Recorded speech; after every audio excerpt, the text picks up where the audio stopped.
There are Illuminati pyramids all along this road here. Illuminati. There's another one, see? Illuminati. They don't have the eye on them, but the pyramids are there. Illuminati. There's a new one there. Oh dear, here is the new AI post box. Yes, I mean, can you just open it and put letters in? I assume so. It's got a camera on it. Big postman is watching you. You have to do something to open that. Last time I came down here, they were like, it was all like taped over and there's a plastic bag over it. Now they've replaced it with this. Post box, and that's. I assume so. You can go in there. I think letters are free, and you've got like this for parcels. I'm guessing. Don't know what the camera's for. Hello. It tells you how to do it there. Yeah. Oh dearie me, what an awful thing. I don't believe it, they've knocked down this whole building. Look, it's gone. That's been there since, well, since before I was born probably. Oh dear. Wonder what they're going to put there instead. Yeah. Anyway, hospital porters, pride and dignity, stop the New World Order and all that sort of thing. I'm off on another adventure, just 2 weeks after the last one. Yeah, this time I'm going to another conference. Can you believe that too, in the space of a month? Yeah, I'm going to well, I'll show you what it is. And this is the event we're going to go and see, ladies and gentlemen. It actually has a very long official title. That's a kind of slightly shorter title. The full title is The Secret Space and Mars at the International Disclosure Bases 2025 Conference. That's a bit too much to put into a title, but here it is. And it is it's the £50 ticket on the door. It's £150 for 3 days. Actually, yeah, it's a pretty good value, actually. But we have all these very interesting people here at the usual place, Bouverie Hall. Got Miles himself, Mr. Milester. Ida Farhat, who's making her debut at the Basis Project, as is, who else? We've got a few other newbies, but I'll go through the regulars. Andrea Folks, she's been there before. Dr. Amir Jahangiri, I don't think I've seen him at the conference. He's done some videos, I've not seen him. Beverly Rhodes, her story's a bit harrowing, but she's going to be speaking there for the first time. She got some videos with Miles. Brad Olson, now he's quite well known in the world of space exploration and alternative views on the universe and the planets, and Antarctica and things like that. Very interesting chap. I know him well from his works. I've never met him before. It'd be good to meet him. Drago Reed, this is someone I've not seen before, but he looks very glamorous. So yes, he looks quite kind of like a biker, you know. But he's going to be speaking. Julia Ankerhaven, I've heard of. I've not seen her before. And Julie Phelps, of course, good friend, who will be back again, as will Maria Wheatley. Miriam Janser is speaking. That's great. And Penny Bradley, she's in the US, but she's speaking by Zoom. Selena S, I don't know what the S stands for. Not heard of her, but she's talking about crop circles. And Thomas Mikey Jensen, who's going to talk more about the secrets of Mars. He's back again. As is Tina Bird, and she's always very interesting to talk to. This is completely just a 3-day event instead of the usual 2. So Miles is really splashing out here. Very, very interesting to see what we learn from this incredible lineup. This is much more ambitious than his usual conferences, so can't wait. The old Christmas. Hiya, happy Christmas. Alright guys, I made it to Bill Clinton's Willie. And now, of course, as always, I have to negotiate, like I always do. I have to negotiate the chicane and maze that they keep moving, which is pedestrian access to West Oxford, basically. Because this now, I mean, how long has this been going on for? I think you viewers will probably know better than me, because you can look at my old videos and work out when all this started. But yeah, it just says here, footpath ahead closed, pedestrians this way now, right? Pedestrians go this way. There's the railway station over there. So, how do pedestrians, Oseney Bridge bus stop, yeah, how do I get there? It's always the way. Oh, Keir East. Again, nothing to do with Keir Starmer. And how the, oh there it is, I think that is the place where you go, it's just over there. But you can see these These works have been now running for certainly for a couple of years. I honestly don't remember when they started. Like I say, my videos are quite an interesting historical record of things going on in Oxford. And so probably by looking through all my old videos, you can probably find a time when this actually began. And I've made jokes about Andromeda and scout ships and things like that. But seriously, man, I don't know what they're doing there. I don't know what they're doing there, I really don't. But here is how we get through here to the bus stop. It's hard to believe, you know, I've forgotten that the Swindon bus actually used to go from Gloucester Green. And it hasn't done that for years. Apparently there's a new bus station in Swindon as well, which is interesting. Sargon of Akkad did a video about it, so that'll be interesting, I hope. This left and right is the traffic separation scheme for pedestrians. This always makes me laugh. Dismount. Reminds me of Monty Python, you know. Put the coconut shells away. Oh look, here we go. Oh, they're putting a new bridge in. Oh right. How much of this is? I see. All right. Welcome to West Oxford. Yeah, but now we finally got there. Ooh. Where do we go now? This is all new. This whole walkway is changed. As it is every time I come through here, the walkway is different. You've got a mirror so we can give ourselves a wave as we go past. There we go. And we made it. Good. Okay. Well, as you can see, I made it to the bus stop. Luckily, the weather's a bit nicer than the last time we were here. And now I'm waiting for the right bus to come along. Those of you who listen to HPANWO radio will know that I did an audio roamcast when I went to the Warminster conference, which I also left from this stop. That was a while ago now. Farringdon. It says Farringdon, but that goes to Swindon as well. Yeah. You remember Farringdon, the place with all the Tartarian architecture? It just changes designation when you get there. It's not a bad place to be stuck around here, but this is only a temporary bus stop. Oh, I made it onto the bus. This is Farringdon, famous Tartarian town. Got 14 times to read. Yeah. I'm well attired, aren't I? It's just digital ID. I'm very much looking forward to seeing my friends. I really, really am. I'll probably arrive a bit later than I wanted to. I might even have to get the bus to Pewsey directly. See, what's happening is as usual, I'm staying at the Bases Project HQ with Miles. But I'm the floor manager for this particular event, which means I'm going to be helping setting up everything at the Pewsey Bouverie Hall. The same venue as before. I told Miles I'd get to Devizes in time before everyone leaves to get to Pewsey for 5, but if I'm too late in Swindon, I might have to go direct on a bus called the X5 that goes direct to Pewsey. I'll see how it goes. I'll let them know which way I'm going anyway. Okay guys, welcome to Swindon. I think there's some new graffiti over there. I'm not sure it's very good. I might have to do another Town of the Pigs video. I remember my last one I did. Because that hoarding is still there. It's not built on that spot. Okay, well, we're right in the Town of the Pigs now, and as you can see, the bus station has moved. It's not in its old place. It's actually here. It's something called the Swindon Bus Interchange, and looks to me like just simply a series of bus stops. There doesn't seem to be any particular place. And I mean, if you watch Sargon of Akkad, you'll know that he did like a tour of this whole area while this was all being built. And as he says, there's no real structure here. It's just like a series of bus stops here. It took years and years and years to build. And that's kind of, he says that's actually quite typical of this particular city. Alright, I'm going to try and find, I need to find a toilet before I go anywhere else, and I've got to find out where I get my next bus. Because it's all new, this is all new, it's the first time I've used this particular place. There's some toilets here, but I bet you've got to pay for them, and they're bloody cashless.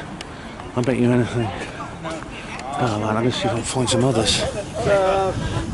Let's have a look. Here we are, look. 50p, cashless. Can you believe it? I'd rather tie a knot in it, quite frankly. There you guys, there's the Swindon Mecca. Very famous place where I went to Weird 11 in 2011. That was just before I got kicked out of the hospital quartering service. I'm now going back to the bus station. I did something I don't normally do and I don't like doing. There's loads of graffiti. I'm going to have to come back and do another Town of the Pigs. I just saw some actually was walking up towards to the toilet, trying to find a toilet. I've been walking around trying to find a toilet everywhere. What the hell is this? Looks like some kind of dystopian thing with people in breathing masks. Oh god, that looks horrible. But I'll do another Town of the Pigs. There's loads of new designs. Yeah, what happened was there's one thing I don't like doing is going into a pub and using the toilets and not buying anything. I was a Wetherspoons as well. I just found myself a Wetherspoons, so I was looking everywhere for a toilet. Couldn't find any. I was considering going into the McDonald's and buying something and going to the toilet there, but I'm really surprised if they don't even have one. I mean, they're that anal these days. So I eventually found a Wetherspoons. I went in there. I did wait at the bar for about 4 or 5 minutes to be served, and I would have bought something like a Diet Coke or something, or a packet of peanuts. I'd have bought something and then gone and used the toilets.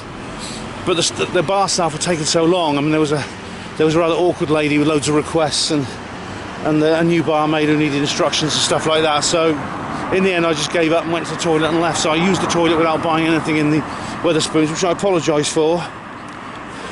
But I apologise for that. But you know, I needed a toilet, and this is just crazy. I mean, obviously, the buses don't have toilets on them because they're not coaches; they're buses.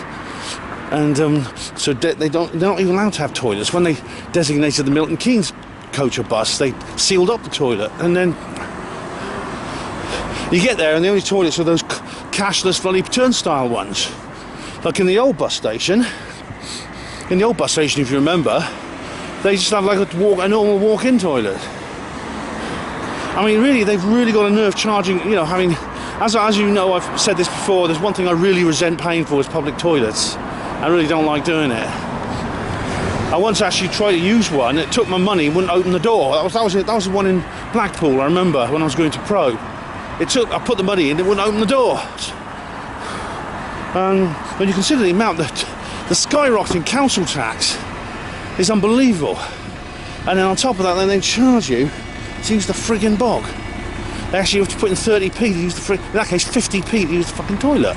No way. I think that's something Sargon mentioned in his video. Sargon of Akkad did like a tour of Swindon, visiting all the boarded up shops and the building sites that take 5 years to produce anything and stuff like that.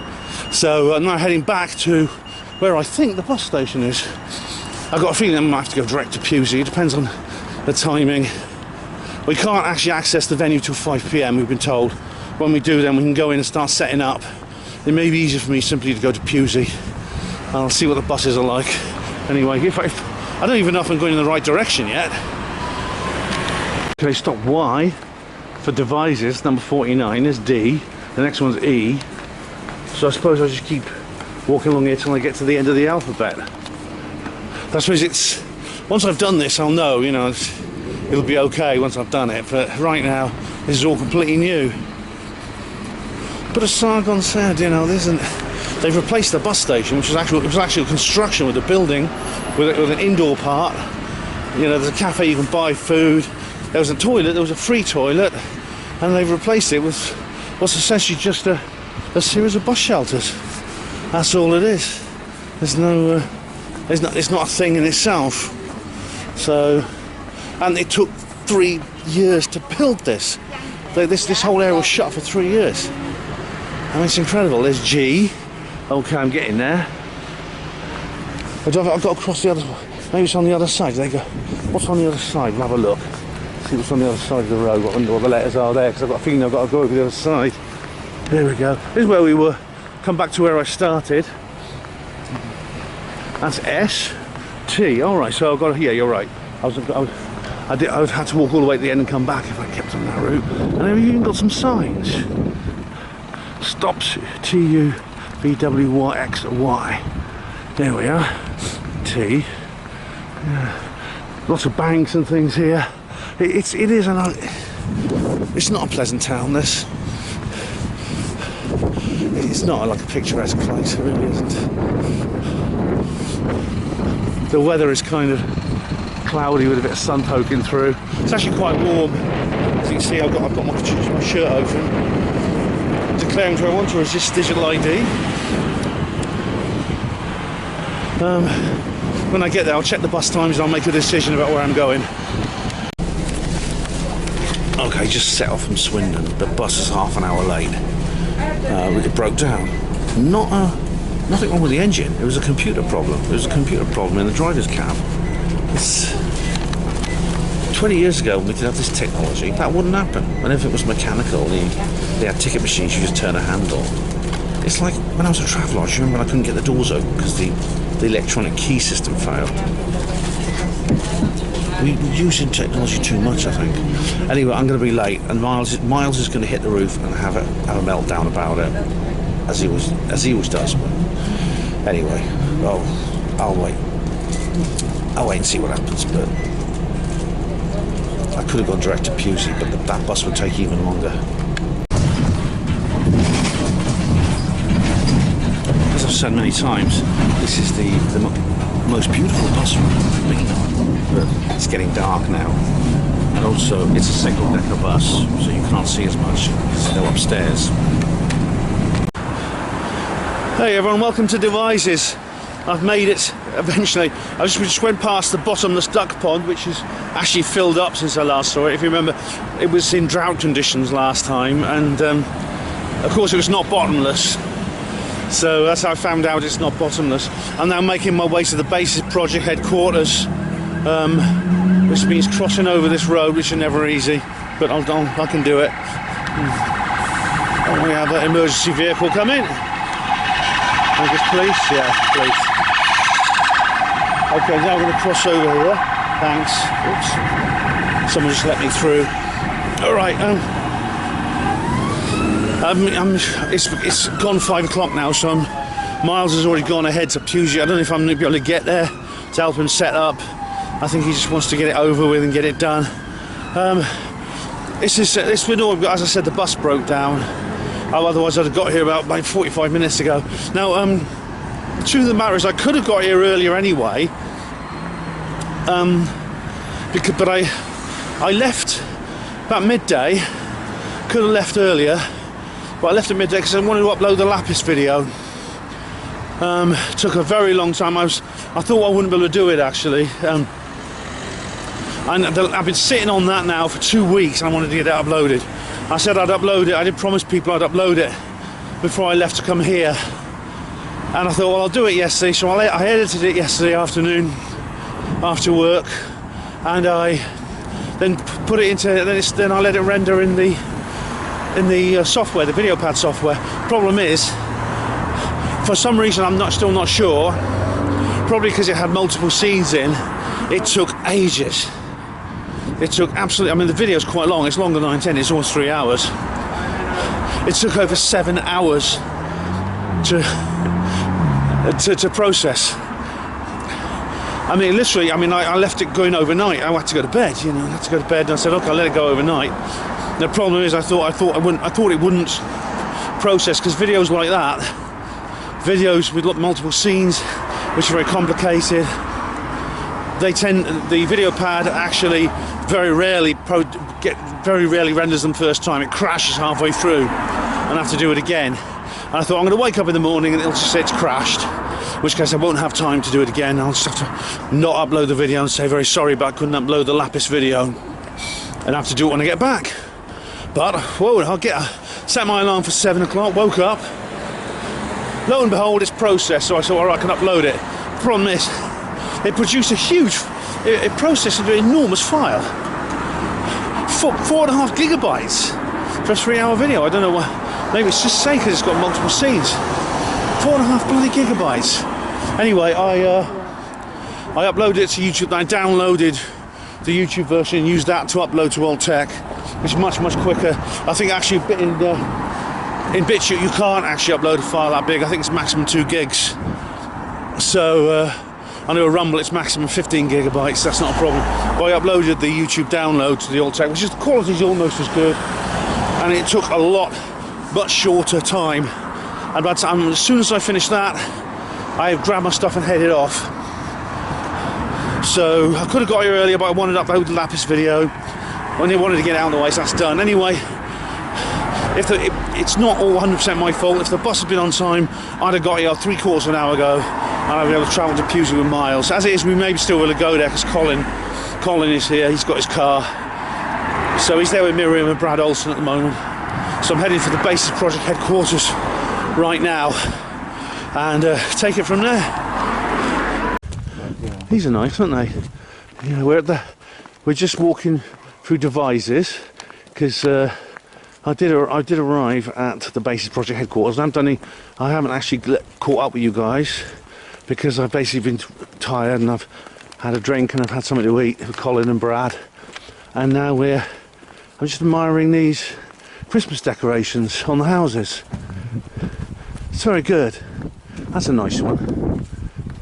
Do you remember that documentary, King of the Christmas Lights? That's a very nice one. There's Colin there.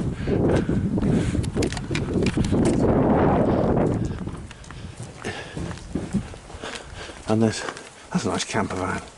That's what you need. We're just approaching the entrance of 411 Alley, and this is the spooky bit here because this is a spot where centuries ago they used to do hangings in here, where there's public executions on this spot. So I bet there's loads of ghosts. I've got Brad with this big tall chap is Brad. He's our friend here from trying not to get hung. Yeah, well hopefully they don't do it anymore, you'll be glad to know. But no. It's those could be here. well, you know, it's possibly some of the nasty ones, you know. But this is I wouldn't walk down here on my own at night. But the medieval trail. There we are. See, this is the medieval trails Devizes. Yeah. But Brad, as you can see, is a huge chap. Yeah. No one will mess with us when Brad's here. You'll see the castle bit as we walk here. Yeah. This is all big. This is like the tourist thing here. It's, super. I think that's the real name for this. We call it 411 Alley, but it's not its real name. We just called it that because you might go missing down here if you're not careful. But I feel. That's the migrants want to rape some guys. Well, there's always that. There's always that. That could happen anywhere, though, couldn't it? But you can see. Oh, thank you. You can see more like in the daylight. You can see this better. Well, we're back in the Silk Mercer with Wetherspoons, ladies and gentlemen, with Brad and Colin. We're gonna order food in a minute, just having a drink and admiring these hotels. Yes. And I actually stayed at the King's Head Inn in Salisbury. Yeah, it was very nice. It was cheap. It was £111, but that's with breakfast and dinner. Very nice. Very nice hotel it was too. Yeah. What football shirt you got on today? Ivory? This is an old one I got from Thailand, but it's the Ivory Coast, which is African. Or the elephants, I think they're. The Côte d'Azur, I think they're called. So you always have a different football well, I've actually dug this is an old one. I actually found it in the bottom of a drawer. I thought, well, I haven't worn that for a while. Oh, cool. That's the tradition, isn't it, Cole? I don't even think they qualified for the World Cup. I don't think they're in the World Cup. But, I don't remember. they used to have to do a Drogba. Do you remember Drogba and Kalu used to play for Ivory Coast? That's right, and they played Chelsea. for Chelsea. Yeah, they played for Chelsea. Oh, that was Chelsea. Yeah. All right, so that's, I've never been to the Ivory Coast. No UFO thing. And I don't approve of killing elephants. Well, they never forget. Yeah, exactly. And I've got as you can guess, next year this T-shirt will be 10 years old. But, my Roswell 70. Another year, isn't it? Sorry? Yeah, it's 27, July. Yeah, no, next year is 2026 next year. Yeah, oh sorry, Yeah, so right, the year 27. after. In 2 years' time, yeah. So this is 8 years old now, yeah. This is 8 years old, yeah. Will be, yeah. I organised the only We might go to Roswell 70 conference outside Roswell itself in the entire world. I talked about the alien autopsy in that. You did, yeah. Colin was a speaker. It's just like because I thought, like, because there was a big when it was like 60, there was a big conference in Leeds for the 60th, and I thought when the 70th anniversary comes along, I'll make sure I go to the conference that they organised. The thing is, they didn't. No one did outside Roswell. So I thought I'm one of these people who thinks, well, if no one else does it, I'm going to have to do it. So I actually had a little 2-day conference here in Oxford. So, yeah, that's pretty good. It's good. Colin was The video's still around somewhere. yeah, the video's still on my channel. And I did my tour. with a big tinfoil hat. Remember? You didn't get a copyright strike, did you, on anything? I didn't blazing. Not on my video, but we'll talk about that. We'll have I'm not sure how much we should say. He cannot be named. Yes. The man we do not speak of has put Colin into a kind of Gardening league. Yeah, kind of my favourite stuff. yeah. It's a bit of a Agatha Christie witness for the prosecution system. Jack Nicholson, you can't handle the truth kind of situation. Wanting something that somebody else has that you're not willing to work for. This is Thatcher's Gold. And what's that one, Colin? That's a rum flavoured cider, believe it or not. Nice. Do you want to try that one, Miriam? Rum flavoured cider. And there's Doombar here as well. So we're having fun. Maybe I don't want to try having some nice drinks. It's very cheap. A very bright light above me and a red emergency light. It's open till midnight. I don't know if you can tell, 1 but a.m. tomorrow. see this big bright spot on top of my head now. Tomorrow you can stay up till 1 a.m. This is always there, yeah. I'm still here with Colin. We're waiting for Miles because Miriam and Brad have gone home. But this is, I should point out, in case you're wondering, this is actually Thursday night, not Friday. This is actually the most ambitious conference Miles has ever done. It's 3 days rather than 2. But tomorrow is actually only a half day. It starts at 2 p.m. But yes, I'm looking forward to this, Colin. Any particular highlights in the conference? Just about Ida, first time, so that's nice. Yeah, Ida's here actually. She's here at the moment. Yeah. Brad's here, Miriam's here. So Miles of Johnston is apparently on his way. Yes, Miles is coming back. Yeah, we've got some good speakers. I mean, a lot of the talks, I'm kind of familiar with the names, but I think Ida's never talked before, so that's cool. Yeah, Ida's, she was here actually. You might have heard her voice. I don't want to put her in frame unless she wants to be. But yeah, she's going to. We've been talking to her. She's got an interesting story to tell. So has Brad. Brad has travelled all over the place, and he knows of They're struggling with jet lag and time difference, so they've got Miriam and Miriam's good, yeah. Brad's got a terrible jet. He comes to the US West Coast, and I know myself from doing that journey that it's when you get here, it's like you suddenly find you think it's the morning, you suddenly find yourself in the middle of the following afternoon. It's like it's a bit of a drag. So anyway, this is cool, Colin. We're sitting here in the Silk Mercer. You can see that all behind us, and. We've got the Christmas decorations up, and roll on tomorrow, very basis Christmas too. Yeah, definitely. Oh, Miles's bases things are great. They really are. I love them. And this is our drinks we're having now. So there you go. Yeah, well, He's turned up. 36. Miles is here. But Colin and I have been very, very excited about this. What is this? So that's all will be disclosed 12th of June, and it looks like a bird with an alien eye. But the thing is, when you turn it upside down, it's a human. It's a human eye. Yeah, this is human. This appear. When did this just appear? No, this is Times Square in New Just York. like a teaser, So that's the advert where it says all will be disclosed on the 12th of June 26, and that looks like a bird. If you can see the shape of the bird, it looks like almost like an alien eye. Yeah. But when you turn it upside down, hold on a second. It's like a human eye. Yeah. It's quite a clever piece of art. Can you, I want, send that to me, please, Colin. I'm going to post it. Yeah. This is. Yeah, it's all been going around on the internet today. Yeah. But I'll send it to you. We were just saying, like Spielberg in 1997, he was in a documentary. I know if you get the special edition 20th anniversary DVD, Close Encounters of the Third Kind, there's Spielberg saying he couldn't make that film now because he's lost his interest in UFOs. Right. Well, obviously something's rekindled that interest, and I wonder what. I think maybe there's something going to happen because there's going to be like a fourth wall breaking moment, because Ron James, he was at Contact in the Desert, he says he heard there's going to be like a kind of like a fourth wall breaking moment where they'll put up probably in the end credits, it'll be like an Easter egg in the end credits, they'll say they'll have a really good piece of UFO footage and they'll say this is real, by the way. So we'll have like a kind of like it will be this amazing moment. Of course they're going to use, yeah. They did that. But I say we're the disclaimer. Yeah. You and I, we are ground, what do you say? Ground roots. Grassroots. I knew that. Grassroots disclosure. And they're the ones that are going to truly make the difference. Because whatever's coming from the narrative of the mainstream and people in the movie, they've been giving us disclosure, soft disclosure for a long time. And unless you know what you're watching, most people think it's just sensationalized, a good movie, not realizing that there's a lot of truth in it. And I don't know that we'll ever get the full story from them. Well, I do wonder actually if I'm sure the viewers will point. I'm just recording for my viewers. Yes. I'm sure they will realise that this might not all be true, or it might be they're going to put some kind of like, and it is a possibility. I mean, I don't say it's a certainty.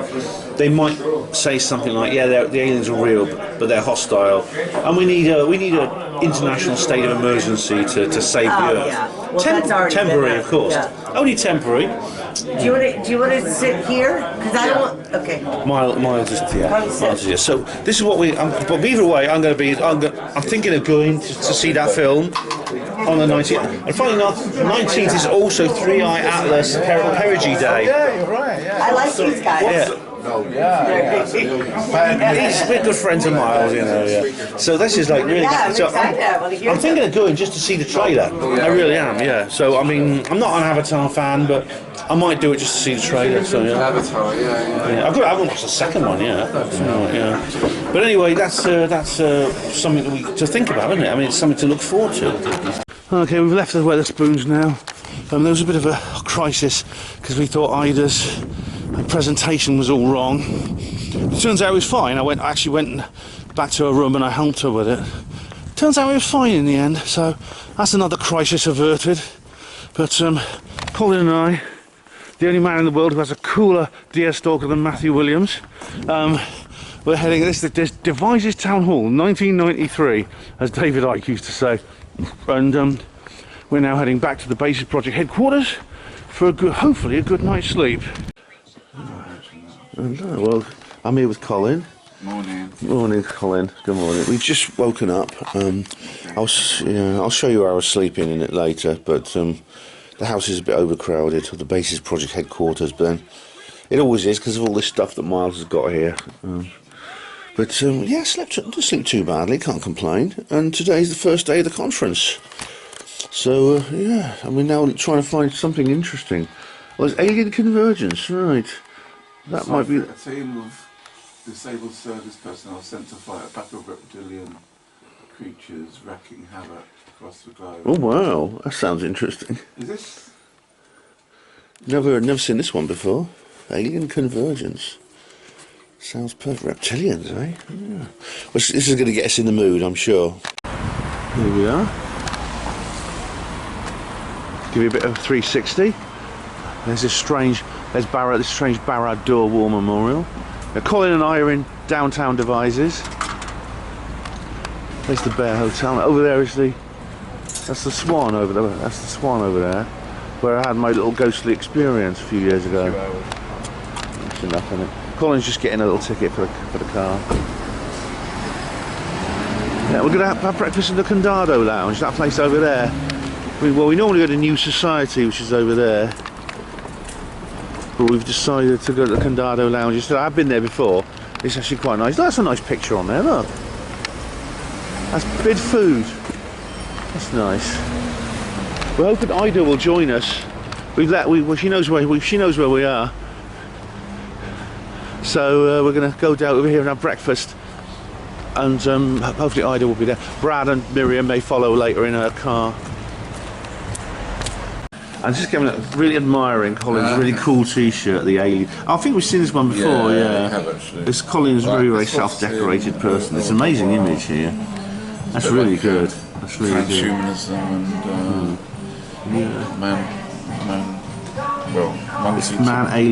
and alien monkey, chessboards. There's a UFO on there somewhere. I can never remember. There, just there. There's a UFO. Yeah. Colin and I are in the Condado Lounge, which is where we've been before, and we're here having breakfast in this place. It's good food. I've been here before. It's actually good, but I don't like too much the Christmas menu. They've got a figure on there. It looks a bit like a school shooter. But you will love every bite. Yeah. So anyway, So with his "Put your Christmas sweater on, it's got to be done." I've got to watch that movie again, actually. Anyway. This is Amir. Hello everybody, it's wonderful to see you. I hope you're doing extremely well. We're getting ready for the Basis 2025 conference. I'm honoured and delighted to be one of the speakers. And if you didn't make it this year, make sure to join us next year. Yeah. Thank you very much. Keep being awesome. Love you guys. So you too. And here's his doctor's bag. Shamanic kit. Actually, let me open up. Oh, you want to see what's inside? Oh yeah. Oh, this is going to blow your minds. So let's have a look. We've got... we have runes, of course, sage and Palo Santo. We've got the magnificent I Ching, and of course, creating notes so I don't forget what on earth I'm doing. Feather, bell. That's amazing. I got The Furba instrument of the Buddhist masters, and Atlantean sistrum, and my most potent instruments, the rattle. These bad boys are a weapon of mass destruction in the hands of a shaman. Oh, right. So, Brilliant, mate. boom, boom, chakalaka, I love you guys. You too, mate. We just had breakfast with Ida and Colin here. And Ida, and they're the two of the speakers, and then we're going to go because the conference is starting this afternoon, so we're going to head there now because we've got a bit of work to do first. We've got to help set up. And Colin and I are going to help Miles with that because I'm the floor manager, you see. Yeah. So let's head off. Okay, Colin and I are now heading for Pewsey and the conference. And so it all begins very soon. We're a bit early. We're going to get there like about 2 hours early. We've got some work to do. We've got to help Miles with the setting up. As I'm the floor manager. I better go. There's the peaks of Wiltshire over there. So yeah, we're on the right track. Oh. Welcome to Pewsey, everyone. This little town here, which is really not nice. The weather's awful at the moment, unfortunately. Despite what the weather forecast said this morning, which is a bit. There you go. Turn left onto Goddard Road. The BBC turn left into the car park. The BBC lie about everything else. They're obviously lying about their weather forecast as well. But anyway, we've made it to the venue. This will look familiar to you, good old Bouverie Hall. Yes. And hopefully we're probably going to be the only people there for a while because the rabble... Turn left into the car park, then arrive at your destination. This is a nice old familiar place here. Car park looks pretty full actually. Yeah. Here we are. Miles is probably there already. And here it is. As you see, it's a bit chaotic at the moment, but we're setting everything up. This is all, as floor manager, you know, I've got to take a lead now. So here we go. All right, guys. So we're straightening up the chairs right now. We get all the exciting jobs. Yeah, got the best jobs, haven't we? So just make sure we get them in the right place. Otherwise, Miles will hit the roof with the force of 1,000 tornadoes. But, there's a little doggy over there, see? We've got a little doggy just watching us.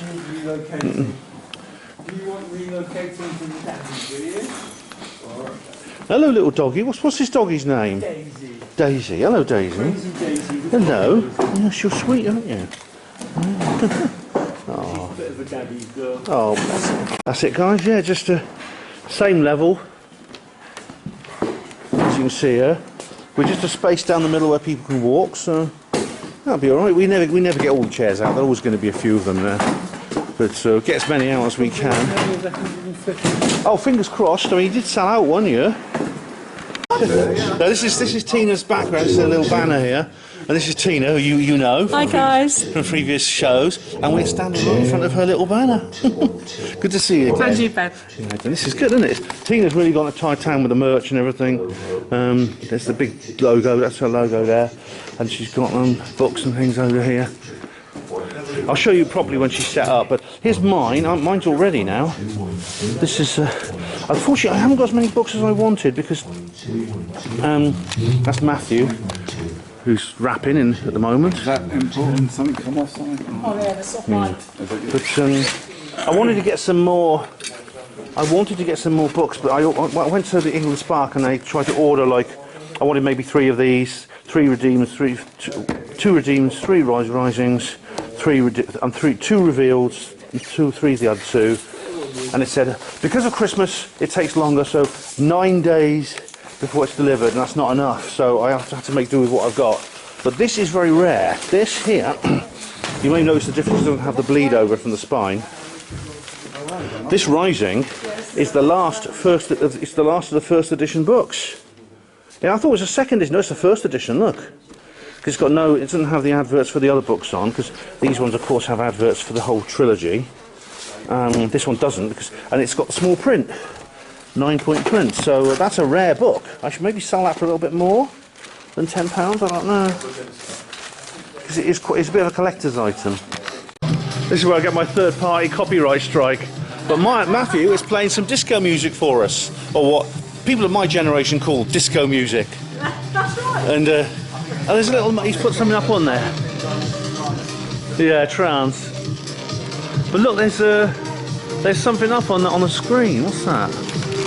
So it's testing a projector with this strange thing here, and it's like a thing in the sea, and you can see my shadow on top of it. I think it's looks like some kind of structure stretching out to sea, like a pier. It's a pier or jetty stretching out to sea. It's starting to take shape now. It's getting better and better, looking better and better. The lights are working. Well, when you're up on stage speaking, you can't actually see, these lights are so bright. I don't know if you've ever done any public speaking, you'll know this. You can't actually see the audience. Maybe make out people in the front row, but that's about it. Because of the light shining at you. All right, let's go out here and have a look, see what's going on out here. Anything particularly? Right. Well, the rain has stopped, which is something. Taj is here. Taj! How are you? You will recognise this chap from previous productions. Hello, sir. How are you? Good to see you, mate. Good to see you. Thanks for coming. Yeah, good to see you, buddy. Yeah.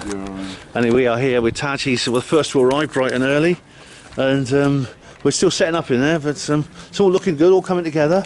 We're here. There's this poster here, interestingly, in the window of Bouverie Hall. It says here, "What's on at Bouverie Hall?" And there's a regulars: kickboxing, seated yoga, Alzheimer's art group, and then it says forthcoming events: art society, gardening club, exhibition, carnival, barn dance, comedy night, Oktoberfest, bingo. Oh, and there's megalithomania. It's not the only woo-woo thing on there. But then there's Christmas fair, energy workshop, carnival bingo, gentleman's evening dinner, and with all these normally things, and suddenly the weekend of the 12th to the 14th, bases projects. Yes. Yeah, it is a good venue actually. Miles has been using it for a while. Ladies kickboxing. So don't whinge at them if they burn the toast, guys. PVADS, performing plays, musicals, pantomimes. Yeah. And then we have, there's all kinds of things. It's not just woo stuff here, as you can see. It's just normal, a lot of normal stuff too. There's a movie screening, I think, there. A performance. Yeah, nice Christmas Day dinner.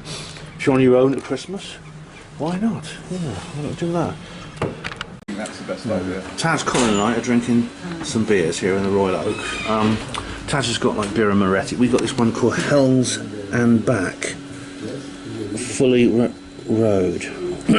It's actually quite nice. It's sort of poppy. Has was it that line go from? What's it supposed to represent? This triangle from the World's End. Has a hoppy. subtle taste that lingers on the tongue. There's the, you see, there's the pump there. It's the Union flag and German flag together, which I'm sure. An unlikely combination. Yes, I'm sure Michael Shrimpton would go nuts as soon as we tell him about this. But there we are. Yes. It is very nice. It's very nice. Well, the sun's trying to come out now. At least we've got some blue sky. We've just packed in the pub, and now it's a bit chilly now. I've put my hood up because it's actually the temperature's dropped a bit. Heading back to Bouverie Hall, and for the first day of the conference, which is going to start very soon. People will be arriving by now. So that's good. That's a nice beer. They're getting ready for the stocking up for the firewood for the fire.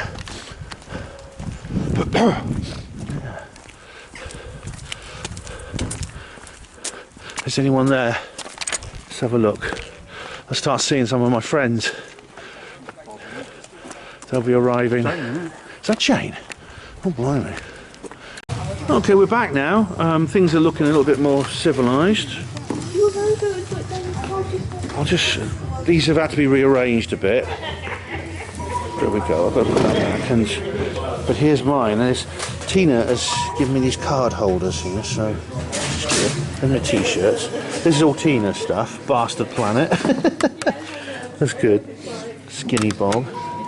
And here's some Tina's books here, and her mugs. Alien Abduction Specialist. We have SpaceX hats, alien hats. I don't believe in humans. I don't believe in humans. More Tina Bird. These hats are good.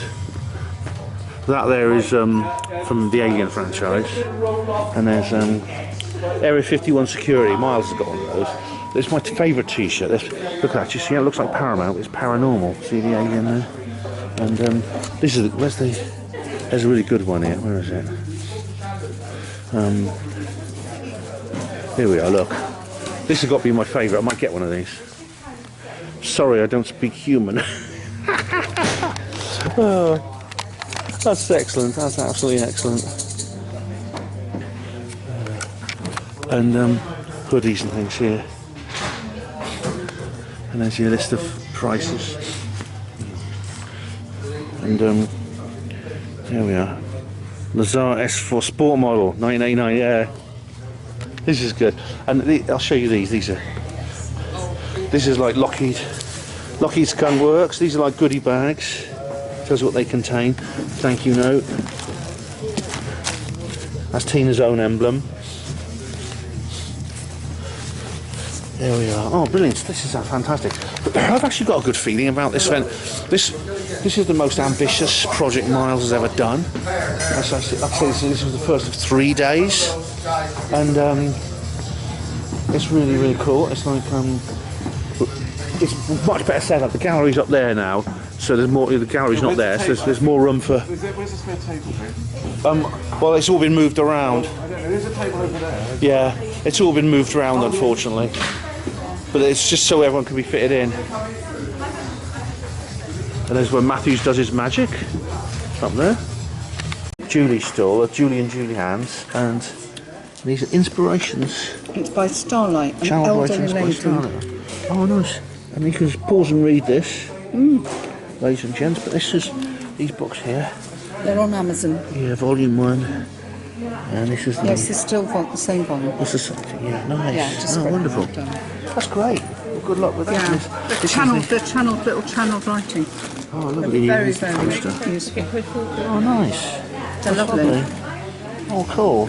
Well, good luck with selling these. Here's the poster. Well, if they do, they do. They're on Amazon. If they don't want to buy it today, well, we'll get it today for 10 on Amazon. The teacup, the tea stall's open now. Yeah, this is good. We're all sort of getting ready now with Tina with her stall. They've actually moved these things around a bit, so some of Tina's stuff has been moved onto this table, and mine's sort of shifted around. I've got a card holder here, which is useful. So this is my big one. This is good. No, I haven't. Oh, thank you. Sure. 3 is next, Matthew, I guess you've forgotten. It's looking good. This is exciting. There we go. As you can see, this is the this is the first edition with the small print. This is literally the last copy of the first edition, so this is a real collector's item.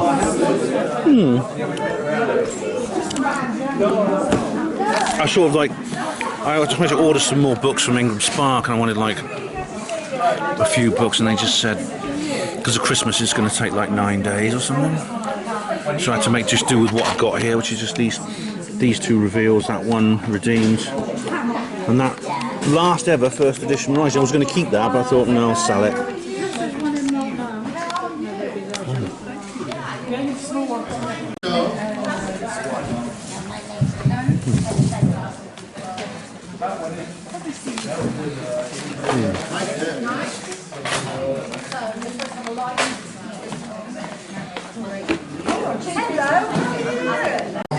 A couple of months ago.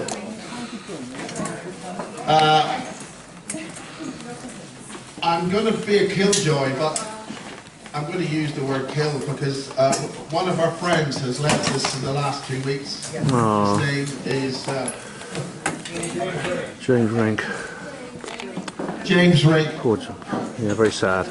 Now, Quite a t-shirt. on the anniversary, it was almost the 10th anniversary of the killing and assassination of Max Spears. Facebook is you go live and then you have to go back to Facebook to say you can go live, and then you can confirm you're going live, so you go live to confirm it. So we'll be starting momentarily. The next thing on the runway, what the British military were doing, flying saucers, interdimensional technologies, connection with Egypt, that sort of a thing. And that's 1959. And one of the key people that's also interviewed way back. Didn't even believe any of this stuff from day one. And they were attempting to turn disclosure into some kind of capitalist profit-making scheme. So I think they're being identified. And the things about, cutting away the dead wood so we can move forward as a global, because it is a credible global movement now. Do you have any specific subjects you want to cover? Well, I think Bob and I going back into the studio.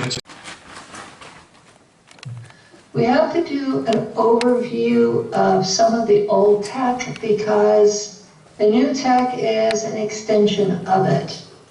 V2K was originally called Voice of God technology, and it has been applied to the public in the United States since 1980.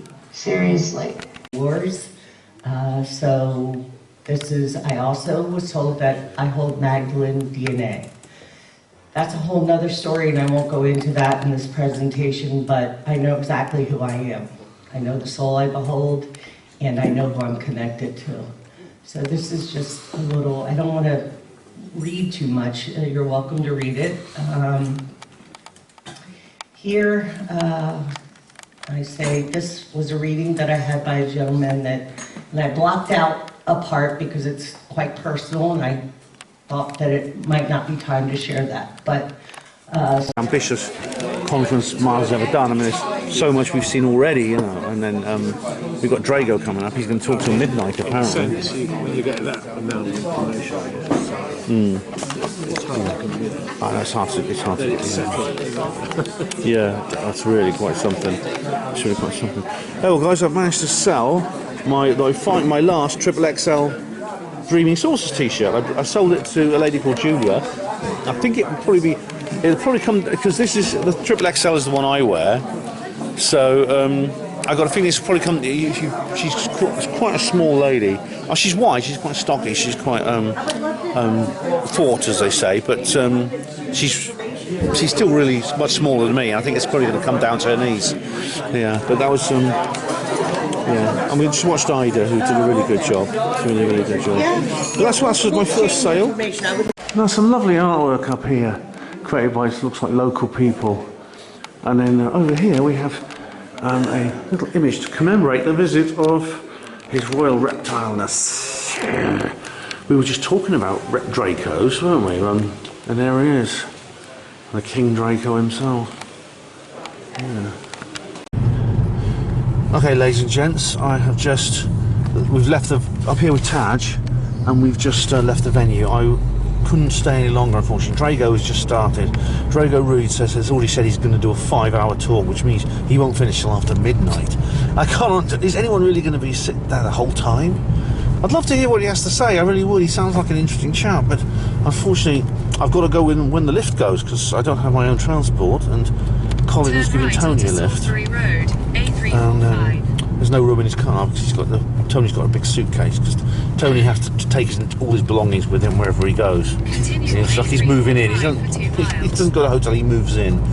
But Taj here, luckily, is able to take me, which is nice. But it means I'm going to have to miss Drago's talk. So I've just left my stall and I'm heading off now. But it's been I'll say more later, obviously, but it's been an unbelievable day. It's been an unbelievable beginning to this remarkable conference. Very different and far more in-depth and fascinating than Miles' previous events, I would say. Hey, here we go. All right, I'm back in Devizes. It was just a quick drive with Taj from Devizes in his car, and now I'm heading back to the basis project headquarters. I was going to go to the Castle Hotel, maybe have a drink with him, but I'm rather drop my bag back at there. Maybe do a little bit of face to cam if there's time, and hopefully I'll be able to move into the back bedroom because Brad should have moved out. I know Brad is staying at a hotel tonight. He may not have picked up all his belongings yet, but with any luck he will have done so. I can put mine in the back bedroom. Miriam's got the front bedroom, but I mean the settee last night, it was all right. I mean I didn't sleep too badly, but you know I can't stretch my legs out on it.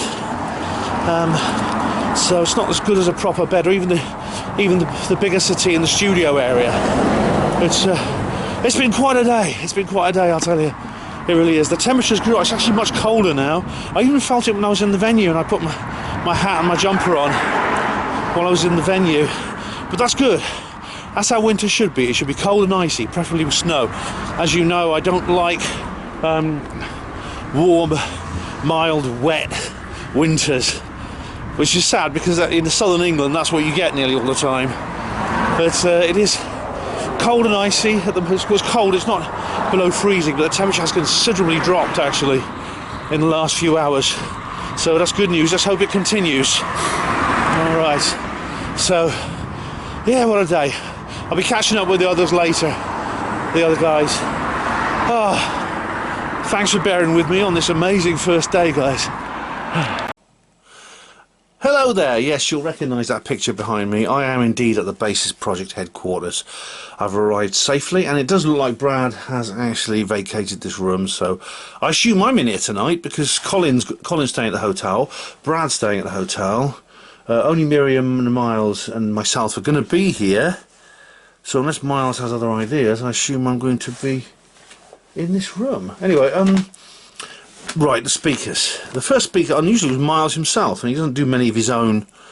He doesn't do many speakers of his. Let me put that there. Easier. He doesn't do many speakers, any events of his own speaking when in conferences he's organising, but he did at this one.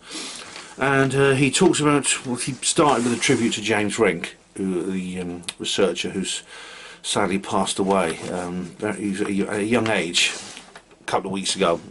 It's really sad. And he talks about the infertility problem, population reduction, and how certain things, which you're not allowed to say on YouTube, might be the cause of it, but I think you know what I mean. And about how the Nazis were in Antarctica. And there was a war on Mars between 1945 and 1990, so basically the war continued on Mars, according to Miles, with the German technology, the German rocket scientists and the people who developed anti-gravity.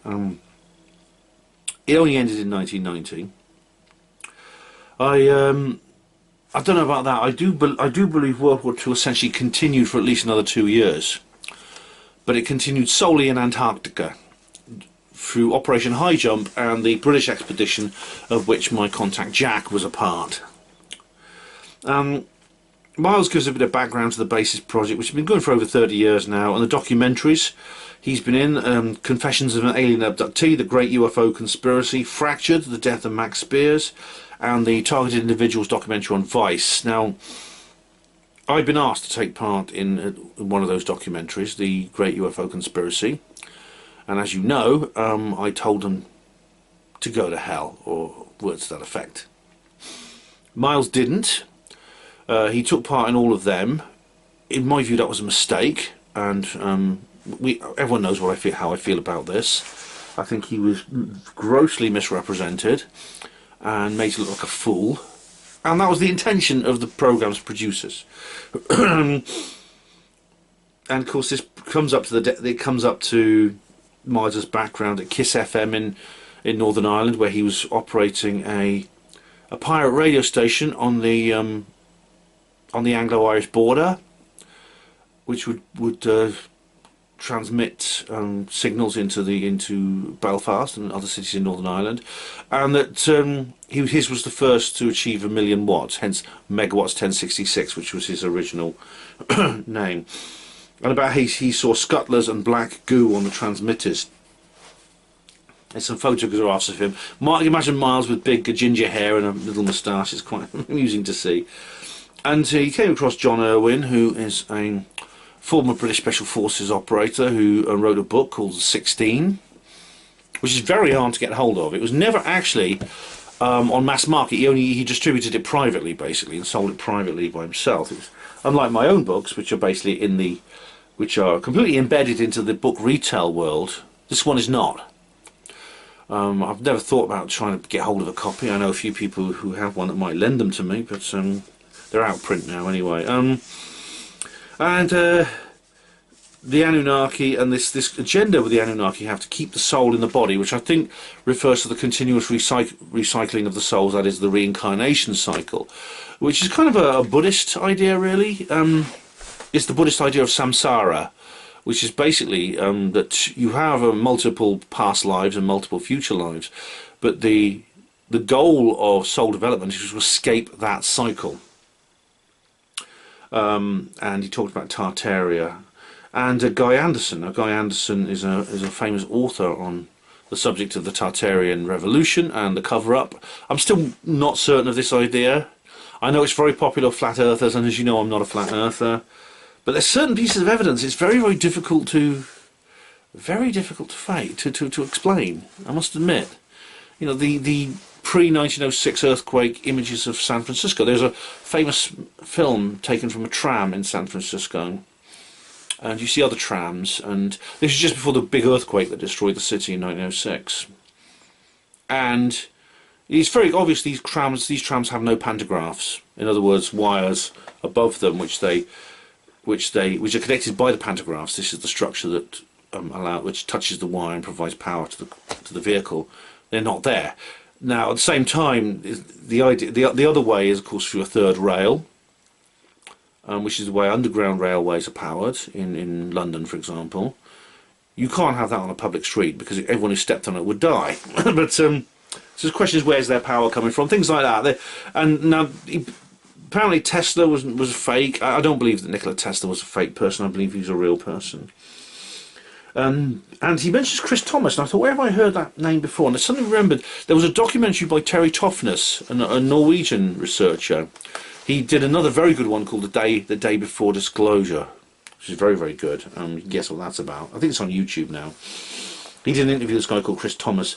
James Casbolt. Now, James Casbolt has done a series of interviews with Bob Osborne because he's off probation now, so he can speak freely. And he doesn't look in good health, I must admit. He was wearing sunglasses, very thick sunglasses the whole time, like he doesn't want people to see his eyes. His hair is just pure white, which indicates that he looks a lot older than he is. He's only in his 40s, he looks a lot older, which could be to do with the stress he's been through. As you know from David Icke, when David Icke's hair was light brown, it very suddenly turned white in the early 90s when he was in his late 30s. It can come from shock. The most common cause of hair colour loss is actually stress. you suffer a lot of stress. You like to lose your hair colour. I don't know if it's happened to me, because I don't know what colour my hair is, because I never let it grow long enough. But Bob Osborne has done a number of interviews with James Casbolt. Funny enough, they played a little clip from it. I showed you a little clip, and he's wearing a stab vest as well. Miles is planning a tour of the West Country and all the secret bases coming up, which he's probably going to do on Monday, which I probably won't be able to go to because I'm working on Tuesday. But they're hoping to end up down in Cornwall to visit James. He talked about East Knoll Tower. Now, I did a video called The Great Escape. It was either The Great Escape or The Great Escape 2, where we visit East Knoll Tower. Now, this is somewhere near Warminster. It's at a beautiful spot where there's a wonderful view over a valley, and there's a bench there. You may remember it from the video a few years ago now. And it looks to me like the remains of a windmill. However, there's something strange about it, which is it's very old, and there's these steps that lead down from the door. The steps are worn as if many people have been stepping over them, but apparently the way the wear and tear on the steps the type of wear and tear could only be explained by people walking down the steps, not up them. Which means people have been leaving that windmill, but they've not been going into it. How can so many more people leave a structure and go in unless it is some kind of portal? I don't know. It's all boarded up now. It's very old, but and he mentions the alien statue. There's alien statues all over the place. I mean, I could have mentioned the one in Oxford. I was talking to Tony afterwards, and Tony reminded me, and I'd already thought of it actually. That statue in Magdalen College, which I showed you in the video, the reptilian statue with a human in its belly. There's others very, very similar to that in Norway and in Czech Republic. It's very strange. Interesting talk by Miles there. I'm familiar with most of the information, but yeah, it's very good. Then Penny Bradley came on, and unfortunately she wasn't actually present, but she presented a recorded video address, which talks about neural implants and psychotronics. And the new technology is classified. If something is unclassified, it's obsolete, she believes. And this includes things such as free energy, which of course is something I've talked about many times, and the voice-to-skull technology, which has been around since 1992. And apparently it was used to make the Iraqis surrender in 1992 during the Kuwait invasion, which the Americans won very easily. And she says the Wi-Fi grid is actually used by this secret technology. The Illuminati use it to target people, and there are now brain-machine interfaces now, which means thought control directly to a machine. Now, these have been used openly for people. They're very, very, very handy for people who are very ill and suffer from nerve damage, which has led to complete paralysis. Because what it does is it allows a person's thoughts to, for example, move something around them, or even communicate if they can't speak, which is very, very important, because people who suffer traumatic brain injury, people who suffer traumatic spinal injury, people who suffer from debilitated diseases such as ALS, Lou Gehrig's disease, like Stephen Hawking. And this is something Stephen Hawking has his voice box was operated by the tiny amount of movement he had left in his hands.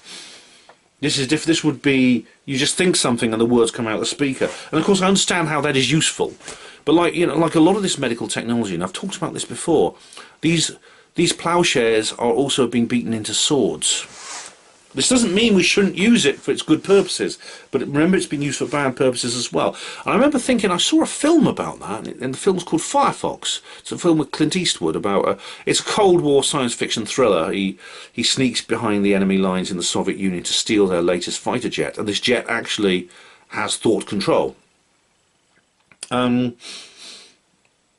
what's interesting at that point, someone with one of the dogs, there's some people there with dogs, one of them came up to me and said, I've just taken my dog out for a walk, just so he could do his business and stuff like that.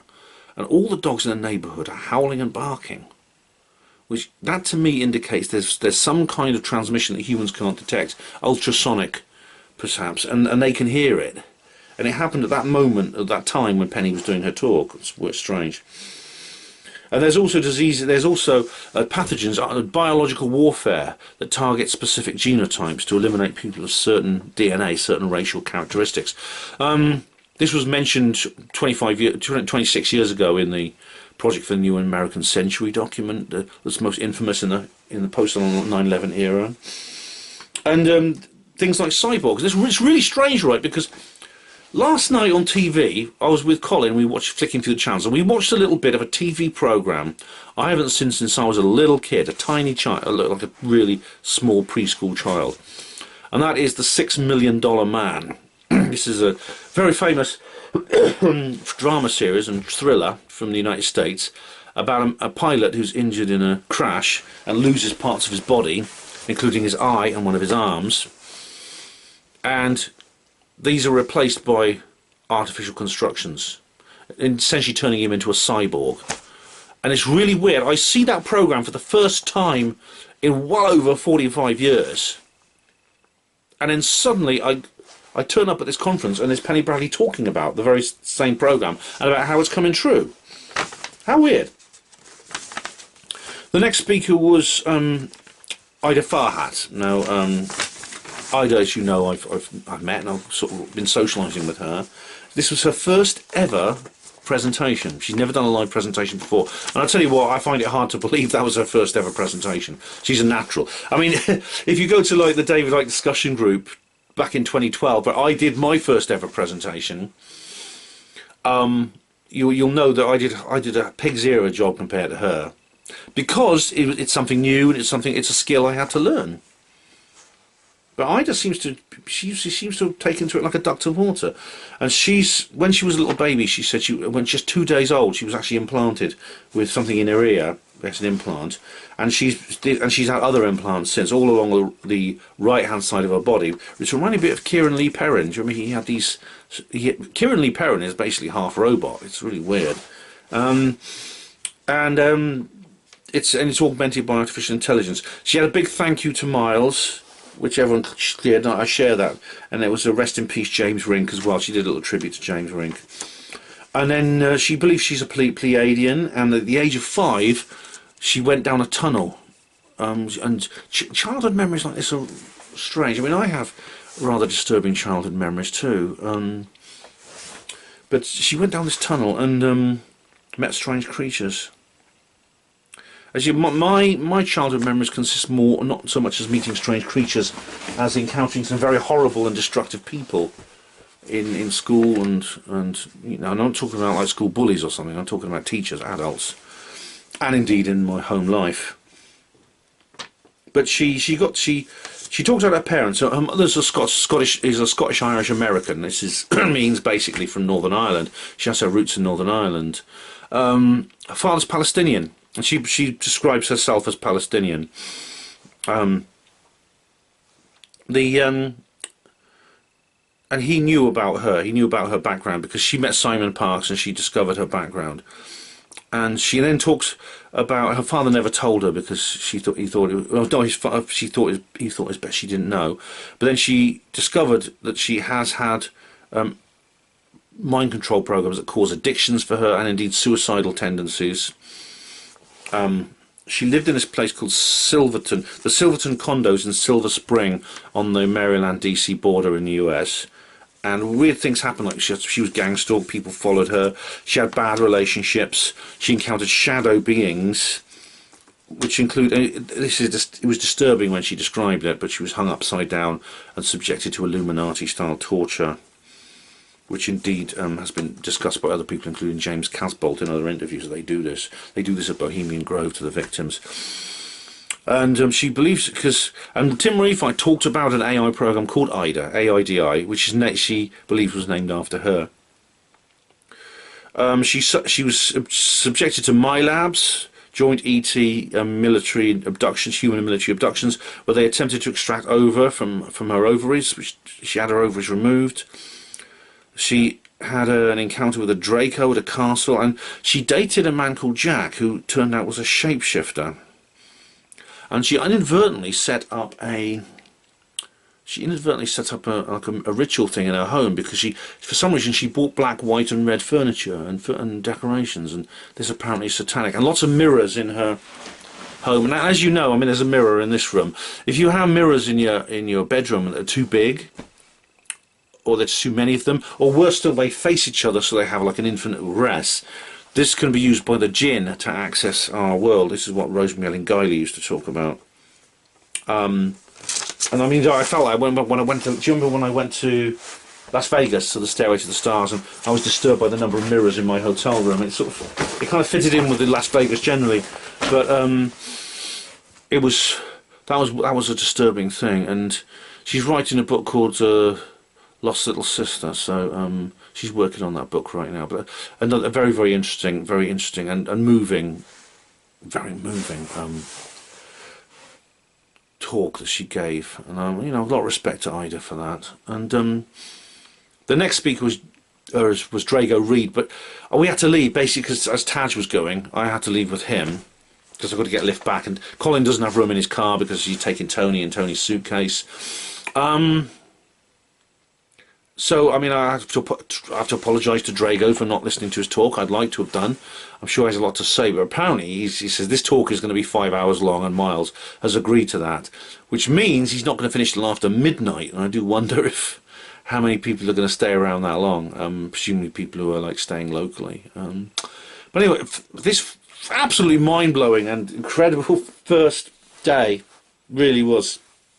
I mean, if this is going to set the pace for the rest of the conference, I'm in for a treat for the next 2 days. I really am. So, yeah. Anyway, I'm waiting for Colin and his crew to return to Devices. Then, no doubt, we'll meet up for a few drinkies and a bite to eat. So, anyway, I'm on my own here in the Basis Project headquarters, but I have managed to move into my chambre, which is good. So, hopefully, I'll have a slightly better night's sleep tonight. Alright guys, it's about 9:15, quite late, but I'm going to be a bit of a hypocrite, and I'm going to do something I always advise other people not to. I'm going to risk 411 Alley at night on my own. Now, I'm taking full responsibility for this. In fact, it's possible you won't be watching this little video right now, if indeed some portal does open and swallow me up, or the aliens come down and get me, or something, whatever it is with the 411 people that does happen. See, it is very dark on this bit here. Maybe they'll find my neatly folded clothes on top of a bollard somewhere in an area that's already been searched 3 times, with my shoes side by side beside it and my socks tucked into it, you know. In which case, you'll never see me again, but in about a year's time, Bedtime Stories will make an episode about me. I'll achieve fame and fortune. Yeah, well, I'll be living in some parallel universe. I don't know if it'd be a better or worse one than the one I'm in now. It's actually, it's not. If it was 11 PM, I wouldn't do it. It's 9 PM now. But the lighting has improved slightly, as Colin was saying last night. The reason I need to get me dinner. It's actually, I think what happened was Colin was going to leave about half an hour after me and Taj, but he ended up staying an extra hour. I think he left about 8 o'clock, it's now gone 9. I texted him and say, look Colin, I need to eat my dinner. I'm heading for the Spoons now. And he texted me back to say he's going there too. There we go. There's all kinds of little alleyways leading off here. But some bits are still dark and spooky. I mean, it's weird, but weird things have been happening. I mean, I don't know how many of you watch the Mysteria Archive. Very, very good YouTube channel in which they always cover like sort of matrix glitches and stuff like that. And I've been suffering a lot of those actually. I mean, the simulation hypothesis I think is valid, and people use people talk about the matrix and they talk about you know, holograms and stuff like that. Now, this is actually not a new idea. That it actually predates the computer age considerably. But people, before computers were invented, people used different metaphors. The most famous is Plato. More than 2,000 years ago, he said that the universe is shadows on the wall of a cave. cast onto the wall of the cave, and the solid objects would therefore be like tesseracts. It would be like they'd be like the higher dimensional things, which the ancient Greeks did understand that. But something weird happened the other day. I'm actually working on a HPANWO Voice article about this, so you can maybe read about it then. But I'd just been walking one of my dogs, which was one of my jobs, and he was a bit wet, and so I was wiping him down with a towel, and I looked down on the it was like one of those little small towels, not a big one. But I went to let him off his lead when I'd done it. I looked down and the towel was gone. Where did it go? Am I going crazy? Did I put it away in a box and forgot? I mean, because like the box it's kept in is right next to where I was drying him, so it's possible I put it in the box. But surely I'd remember that. I know that. And then the very same day, something else happened. I was walking down a street at work, and I was going to like someone's house because I had to do a job for them, and I passed the guy who lives in this house. I passed him. He was riding past on his bike, like he has done many times before. I made it. I'm in the churchyard, and I said, "Hi Andy." I waved through him. "Hi Andy. I'm just going to go walk the little darling," meaning the dog. And she waves, "Hi Ben." "Yeah, sure. He's waiting for you." And I walked down the road. Literally 2 minutes later, I arrived at his house, and I knocked on, and I opened it because I had a key, because I go there regularly. Opened the door, expecting to find the dog on his own in the house. Andy comes out of one of the doors. "Hey Ben," I said, "Andy, I've just seen you." "What?" "No, I've been here." And I thought, I'm really losing my nuts. I'm losing my nut. Or this is a reality, this is like a reality glitch. I don't know. Maybe I've just been through a reality glitch now, and I'm in a parallel universe right now. You never know. We'll soon find out. If I'd gone back 300 years in time, you'd never know, because this architecture is the same. I don't think it acts as electric lights, but the thing about, by the way, the thing about time travel is literal backwards time travel can't be done, because you're going to the past, which is a place that literally doesn't exist. What you can do though is backwards time travel can be simulated. It can be simulated by visiting a parallel universe which is identical to, or even very closely resembles, Earth's own past, and they do exist. So backwards time travel is impossible because you get causality paradoxes and stuff like that as well. Forwards time travel is comparatively easy. You just go very fast in a spaceship, and Einstein's law of special relativity, you end up somewhere. You go in a circle, come back, and your loved ones are like really old, like in that famous Carl Sagan little dramatisation. I'm almost at the Silk Mercer now, so yeah, I survived. I lived to tell the tale. Okay guys, I'm with Taz and Colin and a couple of other people, and we are in the Wetherspoons. We're in this little library nook, which is quite nice. I finally managed to have dinner, and I don't think I'm going to be out late tonight. Oh yeah. Oh, thank you. Yeah. They are good, generous. That's Wetherspoons for you. Yeah, I ordered the strip.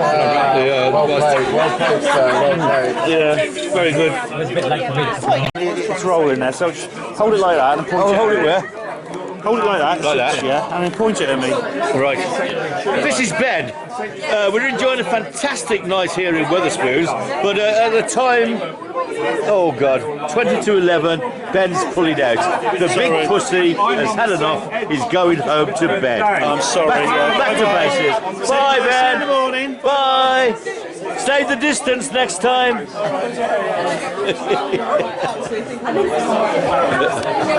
What house are you living in? And there he is. There he was gone. Hello, Selena. Gemma, Colin over the back there. But we're Daz and Ian again. for Earthwell. And Tony. Nice one. Cool. Yeah, well, as you've just seen, my good friends and comrades and space brothers and sisters, they're still hard at it and having a good booze, settling down with a few more drinks. And yeah, I am going to have to, it's now just 11:15 and I'm going to have to go. And I don't like doing that. You know, it does sound a bit wimpish, but you know, I do have I need to catch up on sleep, and I want to be able to enjoy tomorrow. I want to get up, have breakfast and enjoy myself tomorrow without the burden of drowsiness, which is, it does spoil things. Even when I went to the Usk Lighthouse thing, I didn't sleep the night before, and I was like, and I had to speak, and I was the last speaker, and I was basically sitting the whole day just dozing. And of course, if you do that and then a speaker sees you, they think they're boring you, and you, oh god, you're bored. And it's like, oh, you're bored. You know, am I boring this person? Because they're dropping off to sleep. And so it's kind of like, so I want to get a good night's sleep tonight. I want to go home, crash out. I've got a bed tonight. I want to make the most of it and have a good night's sleep. It was fun. It was fun seeing those guys. It was fun seeing what Ian was there, and Gemma turned up, and Selena. It was good to see them. I texted Jessica. Jessica's actually out of the country at the moment, so so she can't make it. But Mark can't make it either, which is a shame. But all the other regulars are there, and it's good to see them. It really is. As I said, these are very precious times when you get to see if the people like you really mean. Some of the people who mean the most to me in this world are the people I can share the woo-woo scene with, which I can't do with my family. You know, I can't do with them.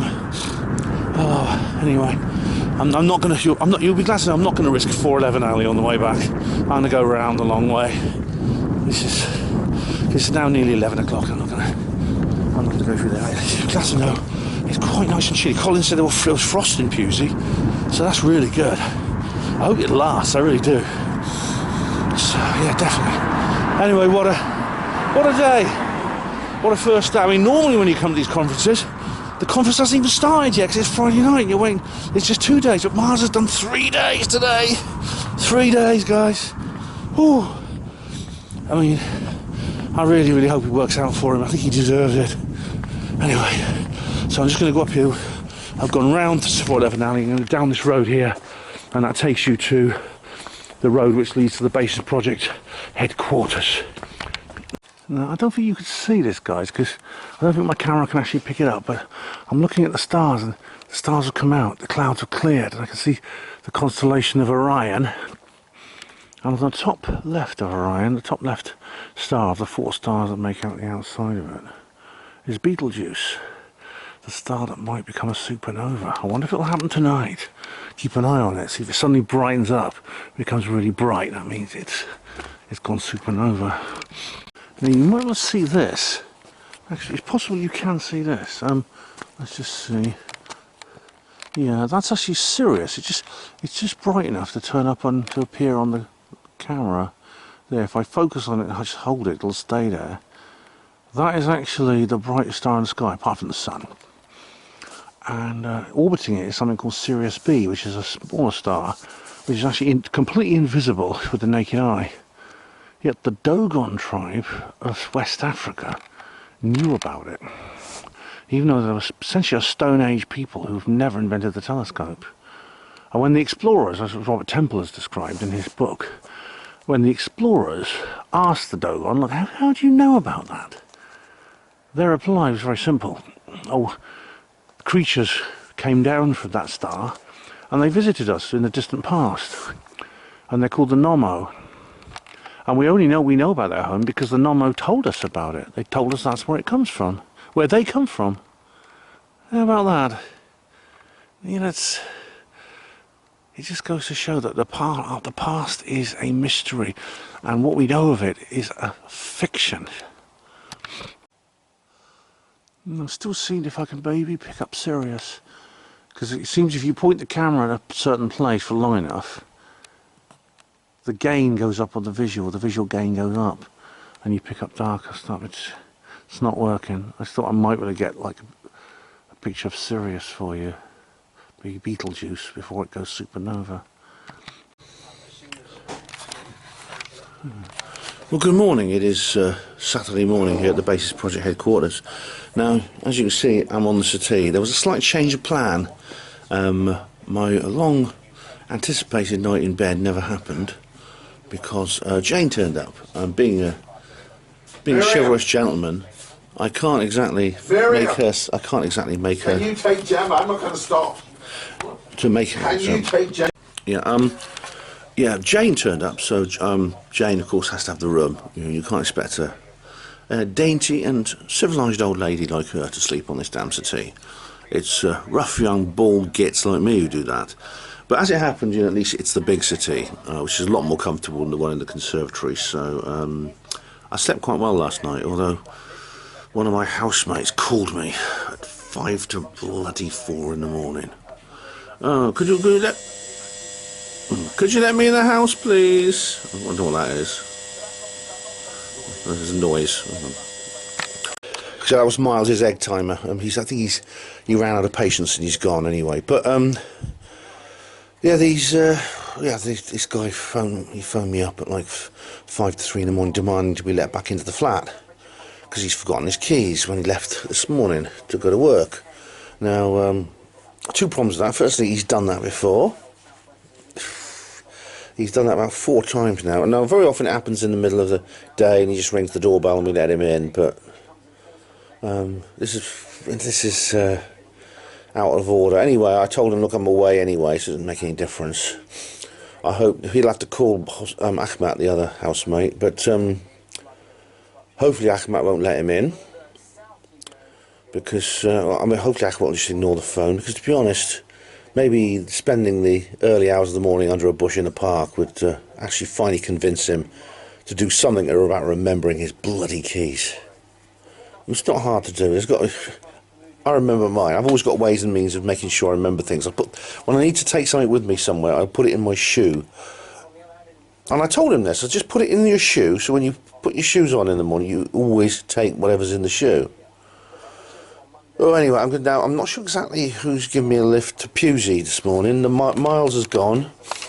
I might go with Miriam, or maybe with Colin or Taj. I'm not sure, but I'm going with somebody. Yeah. Oh, sorry, I'm talking about you, Miriam.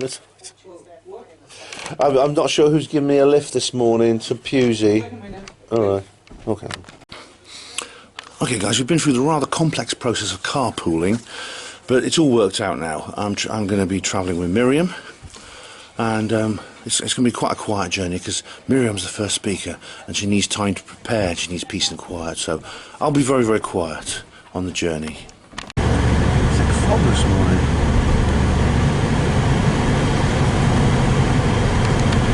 Right guys, this is the peak. Oh, you can see them. I wasn't sure how much we'd see with the fog, but oh, there's the Wiltshire peaks. You see a bit of fog there. It's beautiful. Look at the fog at the bottom. Looks lovely. It's nice, isn't it, Miriam? Hello. Hello, Miriam. Hello, Ben. Miriam is our first speaker this morning. Yeah, I'm going to speak at Basis 2025 Disclosure, and it's so exciting to drive this road to Pewsey because it's one of the most beautiful roads I've ever seen. Yeah. Especially here in Wiltshire. I have to agree. Yeah, I really do. It's a treat. Look at just the white. Yeah. The witte wiever. Fog. Yeah. But this is ground fog. It is. Right? So it's not coming from the sky, it's coming from Europe. It's not, yeah, it's coming right. It's navel. Is that the Dutch word? Navel? Witte wiever. Witte wiever. Yeah. White ladies. Oh. Yeah. And it's frost. Look at where the sun hasn't shone. It's frosty. This is how winter should be. And this is really one of my favourite places in the world. That's the sky watching place up there. Yes, yes. Yeah, we've been many times.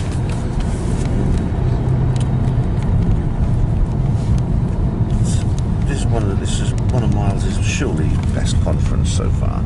If he keeps this up, it will be his best one ever. Well, we certainly will make an effort, right? To make it happen. Yes, that's what I'm doing, yeah, definitely. With all of us. Yeah. Part of this disclosure. So, absolutely. Count us in. Yeah. Look at that. Isn't it lovely? Whoa. That's where we've walked up there many times, day and night. And it's, these are the highest points, in Wiltshire. They overlook East Field. And they are the #1 spot for crop circles. East Field is it's a gigantic field. It's about that's over the. It is. It's over the other side. It is. Yeah. It's near the Barge, Honey Street, and that area, and Alton Barnes.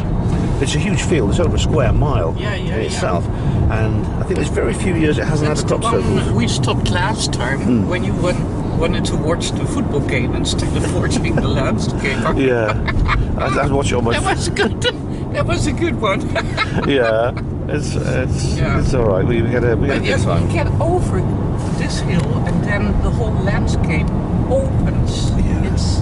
And to me, it's every time again, and the light is different every time.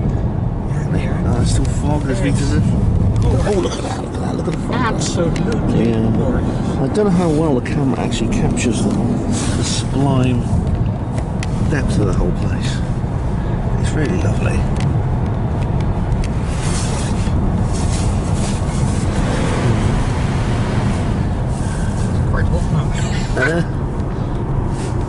We see the peaks from another angle now. The peaks of Wiltshire. But we stopped and you wanted to have one look at them, take a few photos, I remember. Yeah. And because it's you have to go away and leave it. It's difficult. I mean, I find if it's a really good conference, I end up feeling downhearted when it's over. You know what I mean? I get my post-conference blues. It doesn't last long, just a day or so, but I feel really down. Still, yeah. There's that song by the Black Goo, Post-Pro Blues, which is really good. The chairs they will stack down, the M6 is backed up, I got the Post-Pro Blues.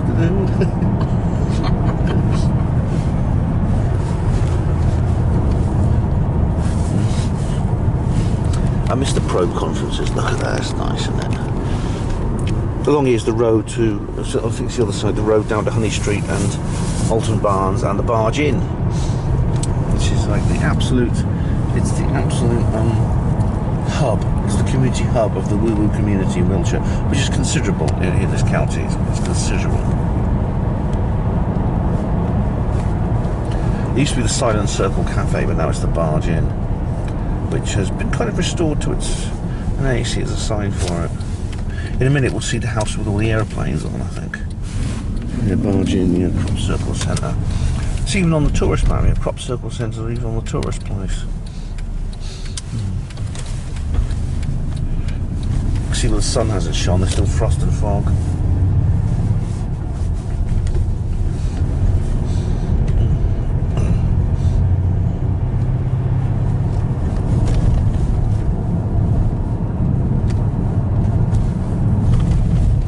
Alton Priors, eh? This is another Crop Circle heartland. There's an old phone box. Working. Yeah, you don't see many of them these days.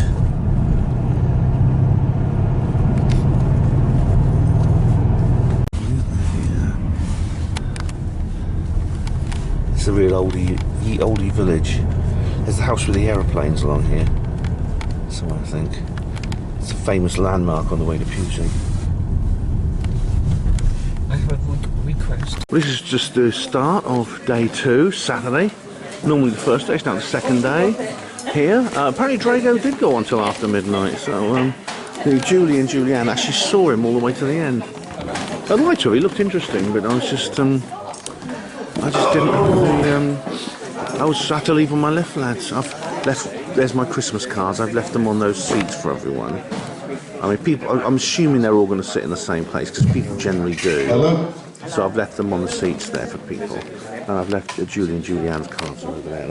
I've got one for Tina here. So Tina's here. Hey, Tina. Do you want to be in my video, Mrs. Bird? Do you want to be in my YouTube video? This is the second day of... Be in my YouTube video. Right, stripping. Oh, right, okay, no, it's not. Yes, she could be. Okay. This is Tina's mum now, hello. Yes, hello. This is your first conference? No. Oh, right, you've been to others, all right. Yeah, she went to Swansea UFA group. Ah, it's really fun, I've been yeah. here before, actually. Have you? Oh, I didn't see you last time. Yeah, Oh. no. Okay. Do you ever enjoying yourself? I'll let you know when I go. With your illustrious daughter here, who's this merch magnet we've got here, and The UFO on Facebook. It's a Facebook shop called the UFO Publishing. that's a good one. Brilliant. Well, have a good time. Thank you very much. Sensing where it could be, and I was attracted by a certain door in the stairs and think, that's it. So I asked, is this the place? And I heard that's a voice in my head. I had to go to the trees behind the manor. So I did. Okay, so we've got the break now. We're on the break. Miriam's just done her talk. That went very well, Miriam. Well done. And I'll give you a full review of it later. Next up is Tina. I'm actually going to be. Tina's asked me. Tina did this last time actually. She's asked me to take some photos of her while she's doing her talk, which I'll do. And yeah, Tina Bird is up next. The lady with the massive stall. And I've got to get something from there. This is amazing. This is the cuddly toy, about the least cuddly thing imaginable, yeah. And I thought that's the alien one. I think this is the Predator. Is this the Predator one? I think this one's the Predator one. This is the face hugger. It's the fake. They're both alien. They're both alien, yeah. That's the thing that breaks out your stomach, and that's the thing that sticks to your face. What's one of the space balls where he starts dancing for Kane? Do you remember that? Oh, God, what was that? It's like he comes. I haven't seen that film for years. Yeah. I can't remember very well. But, You're welcome, Tony. You're welcome. Did you sleep well? Have we got any notebooks here at all? I left my notebook at home. Tina's probably selling some. That's a good T-shirt you got there. Hey, David Icke, Perception. Don't mention the reptiles, Dave. Yeah, that we went to see his live show, couldn't we? Hello, how are you? These are the official basis mugs, 2025.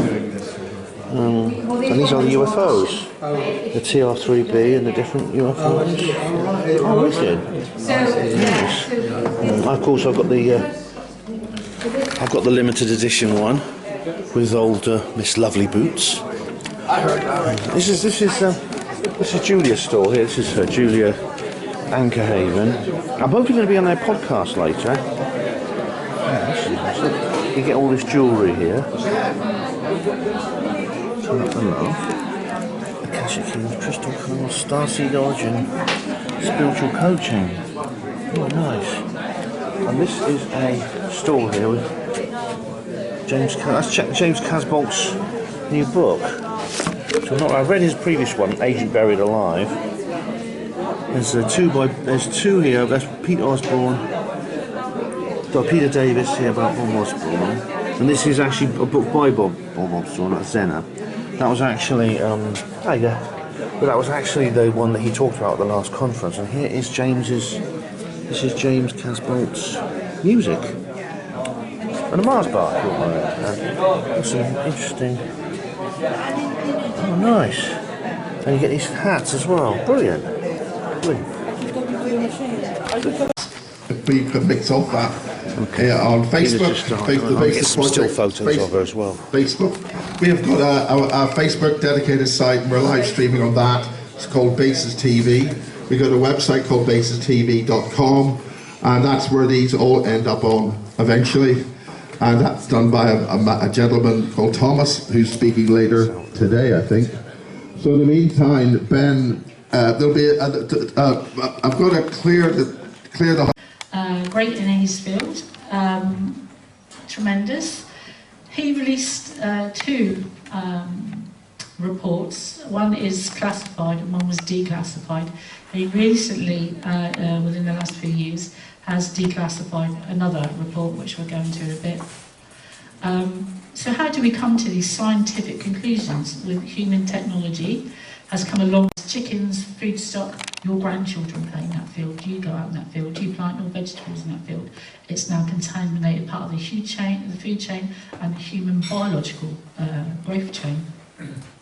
So why is nobody looking at that if they're more worried about a jet fighter with protect? Also, so if you're getting your animals, buildings and children, so the biggest scientific concern that should be immediately looked at is the dangers that UFOs and craft pose to our Earth's environment, again in the air. So the amount of people in airliners and aircraft pilots with passengers on, again you guys on holiday, a UFO has surrounded your ship, gone around it a few times, shot off and come back.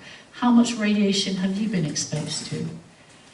You won't know the long-term effects of that because the government hasn't told you, but they know it affects their pilots immediately. So if it's affected their pilots, and you've contaminated radiation, you've not had treatment, you can go home, lay in your bed next to your son, your daughter or your wife, sit on the sofa with your grandchildren, and you've just dosed your 18-month-old grandchildren with radiation. So it's as simple as that. Why isn't that more done about that? Needs to be looked at. The living tissue on it.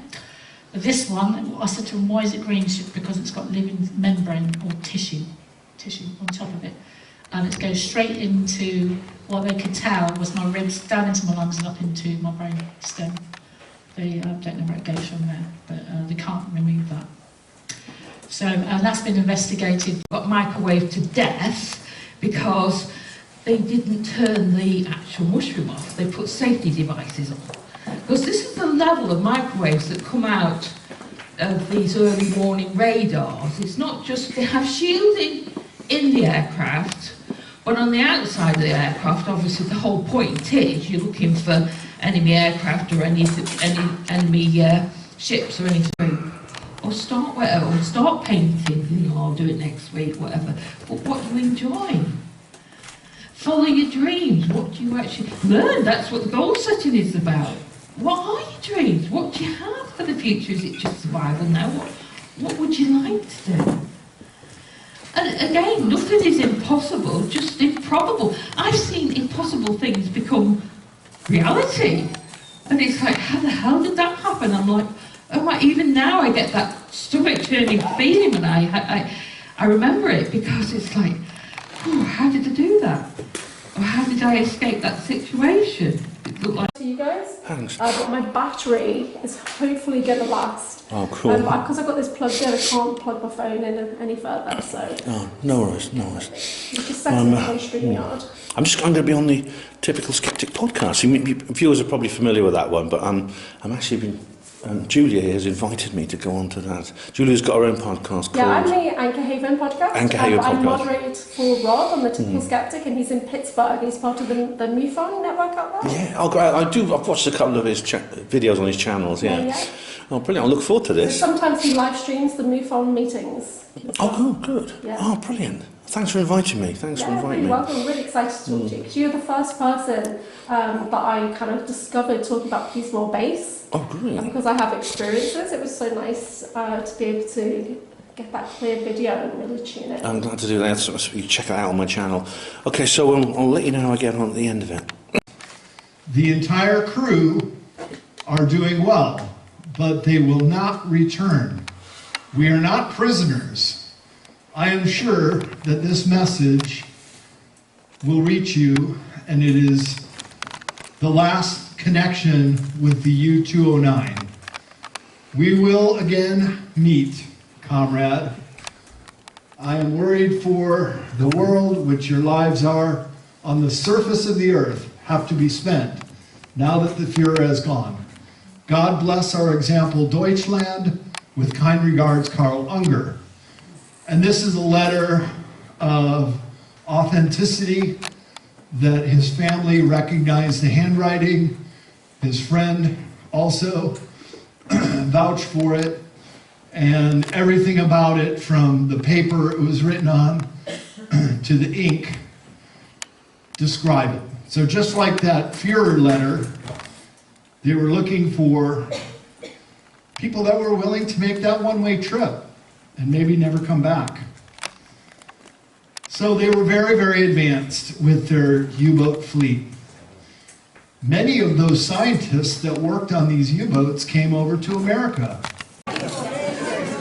But we're just doing a little bit of pre-rigging for the Q&A. I think we're going to have about 6 people. I think we're having Dr. Amir. We're having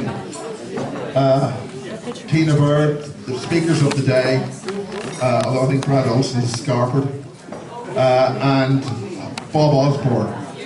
And Bob Osborne's got many insights into Zenner and what went on down there with the Montauk Project,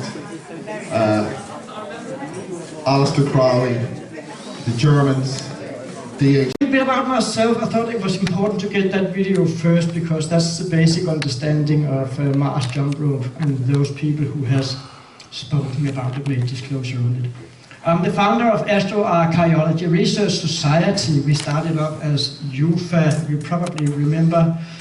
Okay, Brad, could you say something on your mic? Check 1, 2. Hello, hello everybody. Penny, can you hear me? Yes, I can hear you. How's the weather in California? It's cold and today it's clear, but it's been foggy most of the week. You still have that Thule fog covering the valley. Well, I'm uphill from it, so most of the time I don't get the Thule fog in the valley, but it was pretty thick this last week, yeah. So, how's my ski season going to begin? God, we're not getting You know, probably deconstructing the Fabian agendas and... Well, that's the point. Don't forget, there's a lot of talk about the New World Order, and don't forget H.G. Wells wrote the New World Order in 1940. There's also a lot of stuff about mind control, which, as far as I'm concerned, came out of British intelligence in the early...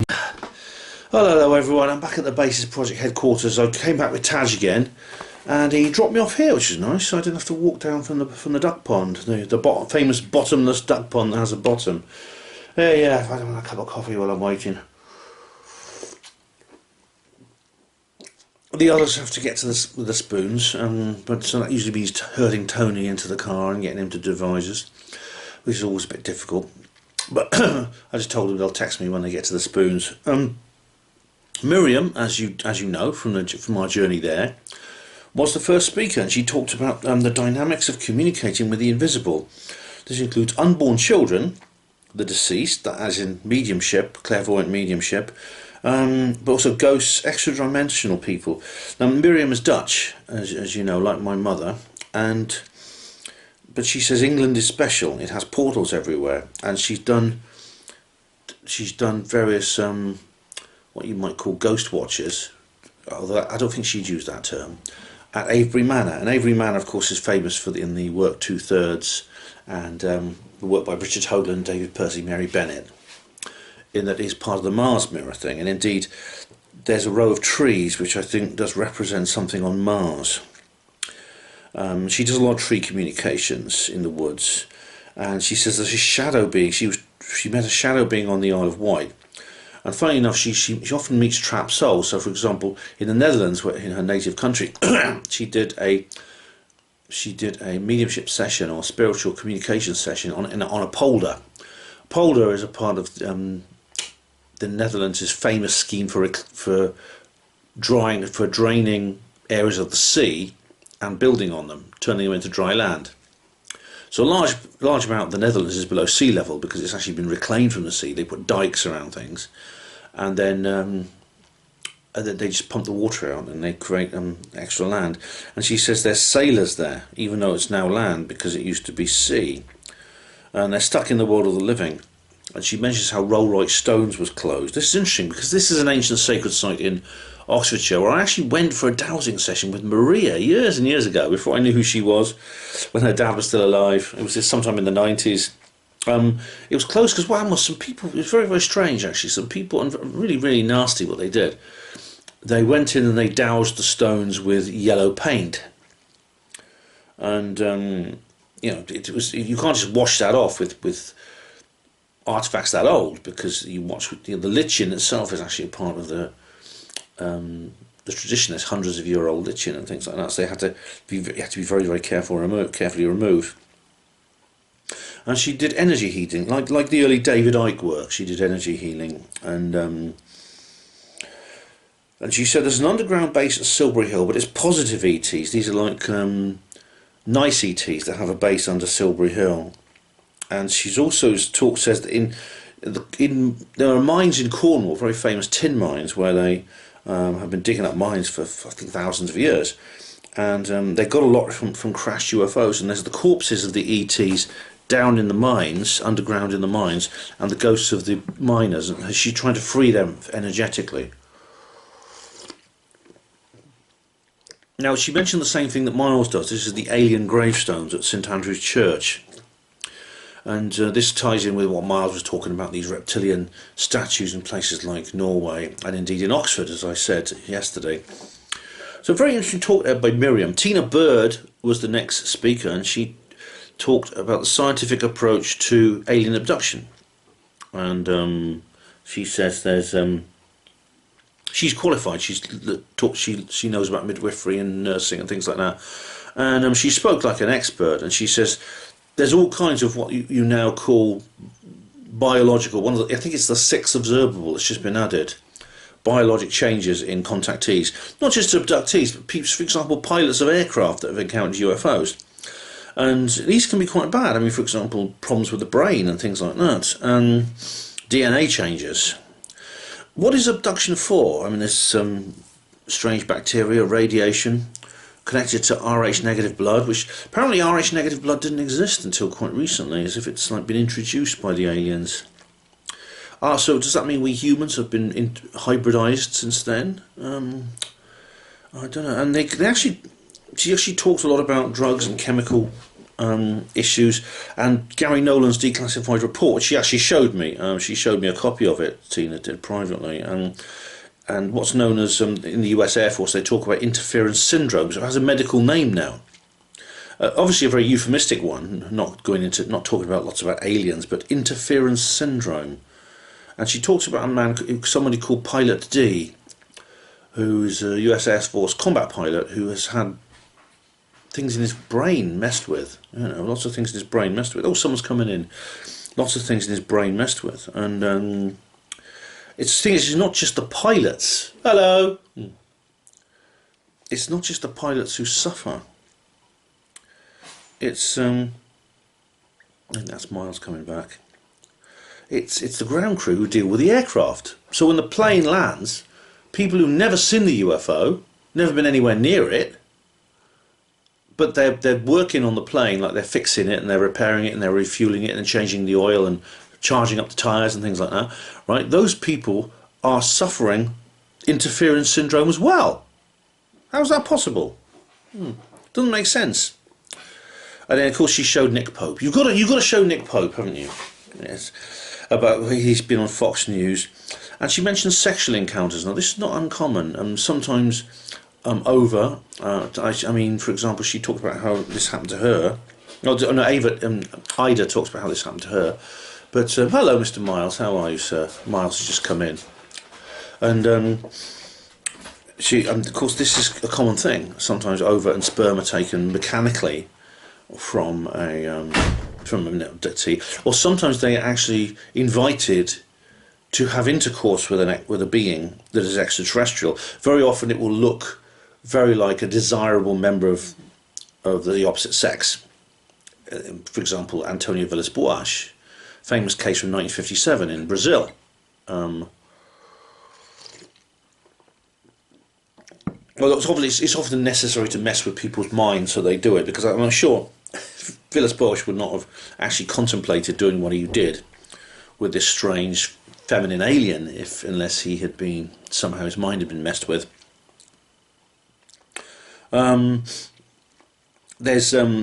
She asked why are there crashes, and this is a good question. Some people claim that these aliens don't crash their craft, they're kind of left there for us almost as gifts. It's impossible to know because who knows what they're thinking. there's often the irradiation of crash sites. And this is very, very common. We've seen it with Rendlesham Forest. The long-term effects of ionising radiation can linger, sometimes for decades, at a place where there's been a crash. And this damages the oceans, because some of these things come down in the oceans. They contribute to environmental damage. There's the risk to airline crew and passengers as well who encounter these things, because civilian aircraft encounter them too. The famous air traffic control scene in Close Encounters is actually based on reality. It has happened.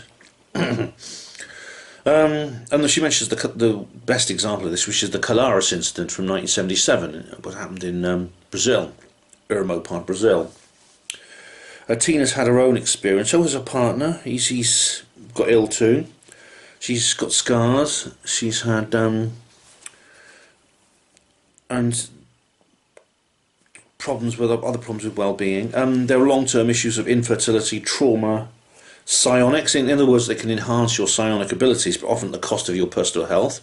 There's psychological problems, and indeed social problems, which come from losing jobs, ridicule, which of course you know very well that's happened to me personally, don't you? Also, you know, wrongful or misdiagnosed psychiatric incarceration, which is a horrible thing. It's much being sectioned and put into a mental hospital is far worse than going to jail. Prisons are much easier to get out of, and prisoners have more rights than mental patients who are sectioned on the Mental Health Act and forced into incarceration. And of course, there's the political crisis. The political crisis associated with this is really because there's no way to stop this. The government would have to admit they're completely helpless and they have no way of preventing this from happening. And they don't like to do that.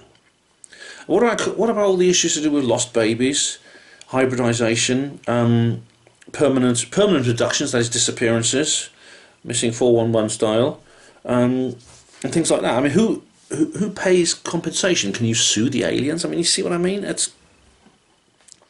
issues to do with defence. Now, how do you defend and protect? How do we as humans defend and protect ourselves from this kind of interference, which, despite efforts to address it up as something else, is malevolent? It does harm to people. How do we protect ourselves? Now, I don't know the answer to that, but what I do know is that to find a solution, you have to acknowledge the problem. And at the moment, the authorities are not publicly acknowledging the problem. And that is the issue.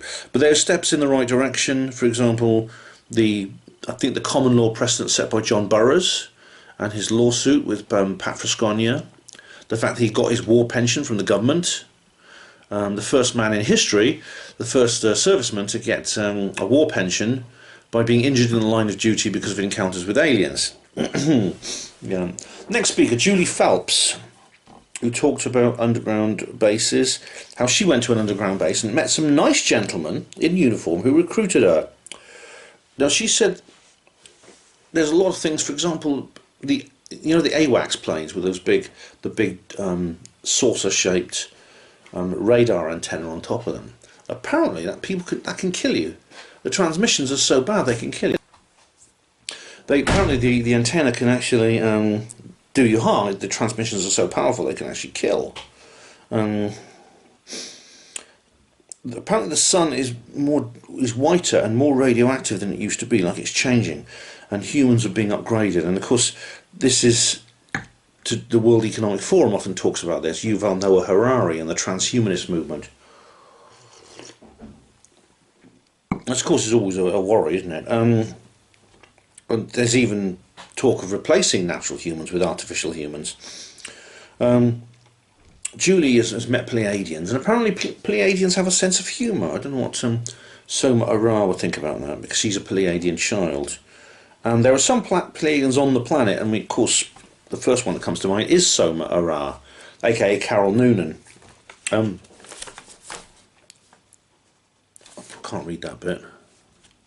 Oh, claiming ownership. Yeah, some aliens are claiming ownership of the planet, and some see us. Some are basically parasites. Some see us as some aliens actually see humans as parasites. Some see us as livestock. And Julie talks about goal setting. She did a bit of a life coach session about goal setting and how we can learn from adversity, which, of course, if you're a hospital porter, you know all about. and types of spacecraft in terms of the aliens, what the reproduction vehicle she worked on, and the age of Aquarius and the end of the Matrix, and the need to be in the world but not of it, which I understand. And she went to see the film Captain Marvel as well, and there was apparently meaning in that, even though it's like a cheap like action movie.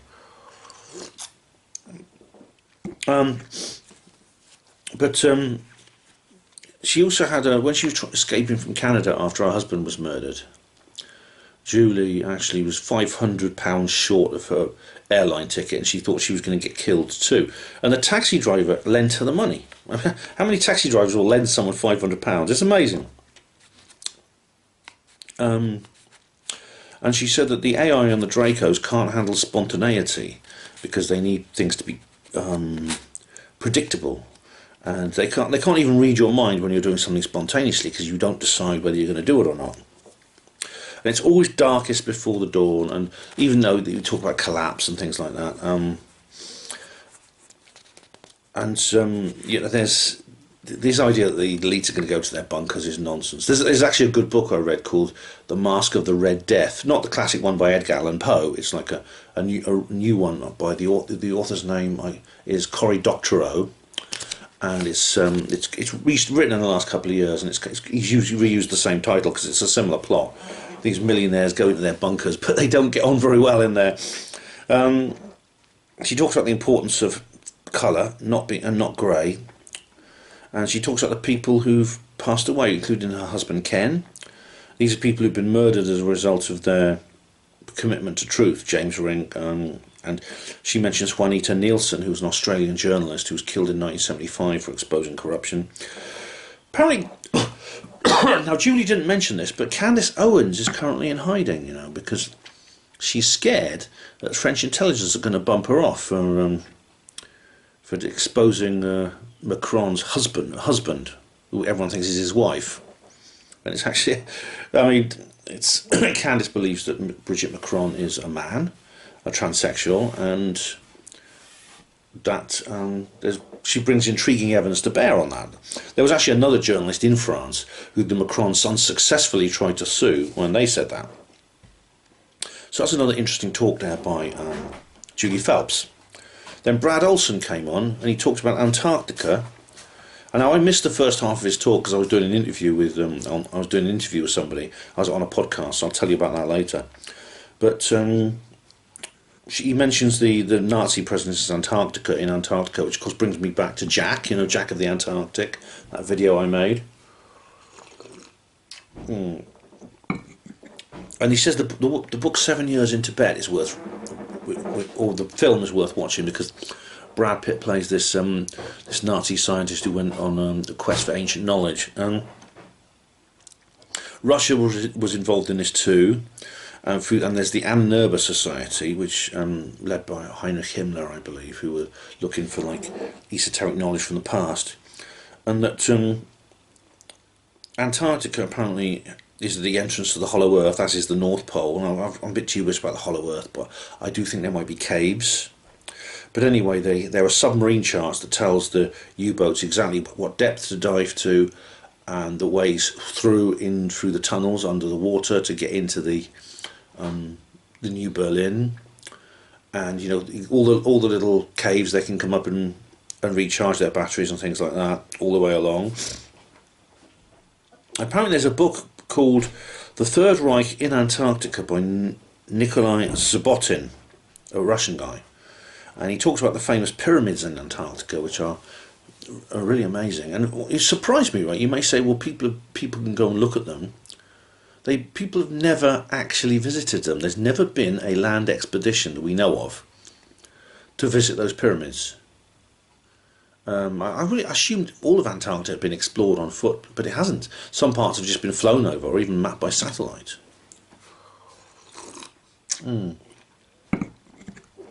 Now, in order for there to be a permanent, sizable population in Antarctica, you need a number of things. First, this is why I thought this New Berlin thing was ridiculous, because you can't actually have a sizable human population anywhere in the world unless it's warm enough, so it's not too cold, The reason for that is you need a large amount of liquid fresh water, and you need arable land for farming to create food. And Antarctica doesn't have any of that, which is why the number of people there are always transient and small. But apparently in this area of New Berlin it is ice-free, and whether you believe in the hollow earth or not, there's maybe an area there where this is possible. And he mentions something that a bit obscure, I know about it, but not many other people do, Operation Tabarin, which is Britain's, this was before Jack's task force, it was in 1947, this is back in 1944, 1943, 1944, there was a British operation called Operation Tabarin to put soldiers into Antarctica. And at the end of the war, the U-boats fled. Even when Berlin fell, they were still loading things up, and they escaped. And I think Hitler was on one of those U-boats. And this was followed by Operation High Jump, which, of course, led by Admiral Richard Byrd and Admiral James Forrestal, and they were after the Nazis on the HPANWO craft, the anti-gravity craft.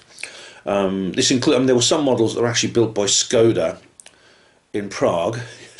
Yeah, I'm sure you can think of many jokes associated with the Skoda works building the UFOs. But of course, Admiral Byrd and Forrestal had something else in common. They both apparently lost their minds, and Forrestal died. They both died. Forrestal died very soon afterwards in 1949. As I report this, I fictionalised this in my book, and Byrd died a little bit later. But Byrd's son also died mysteriously after he published his father's diaries. And they were talking about, Byrd was talking about, there's a whole area of Antarctica which is full of minerals like coal, which of course is not economically possible really to mine in Antarctica, because the overheads would be so huge to just keeping the miners alive in that environment and keeping them fed and keeping them warm, that you'd have to sell the coal for a fortune and it would never be competitive. But so what was Byrd's real intention with bringing that up? And Brad thinks that the 1952 Washington invasion was actually not aliens, it was Germans. It was actually the Germans doing it. I'm sure Michael Shrimpton would love that. Yeah, so that's really quite interesting there. And the war continued actually till the Antarctic Treaty was signed, which is essentially a German truce, which involved no mineral exploitation, no nuclear tests, and things like that. When actually, he says there were colonies going on there with evil experiments like the island of Dr. Moreau. So interesting talk there by Brad. I'm sorry I missed some of it, but I was on a podcast. And then Thomas Mikey Jensen talked about the astroarchaeology, the dark side and beyond. And he says that in 1980, Barack Obama, this was long before he was president, was on an expedition to Mars through the jump room. This is the portal, with William Whitecrow and several other people. Now, William Whitecrow, one of the whistleblowers, was actually killed, apparently suicide again, but shortly before he was going to talk to Mikey. He was going to do an interview with Mikey, or to Thomas Mikey Jensen. And this, of course, is to do with the secret space project bases.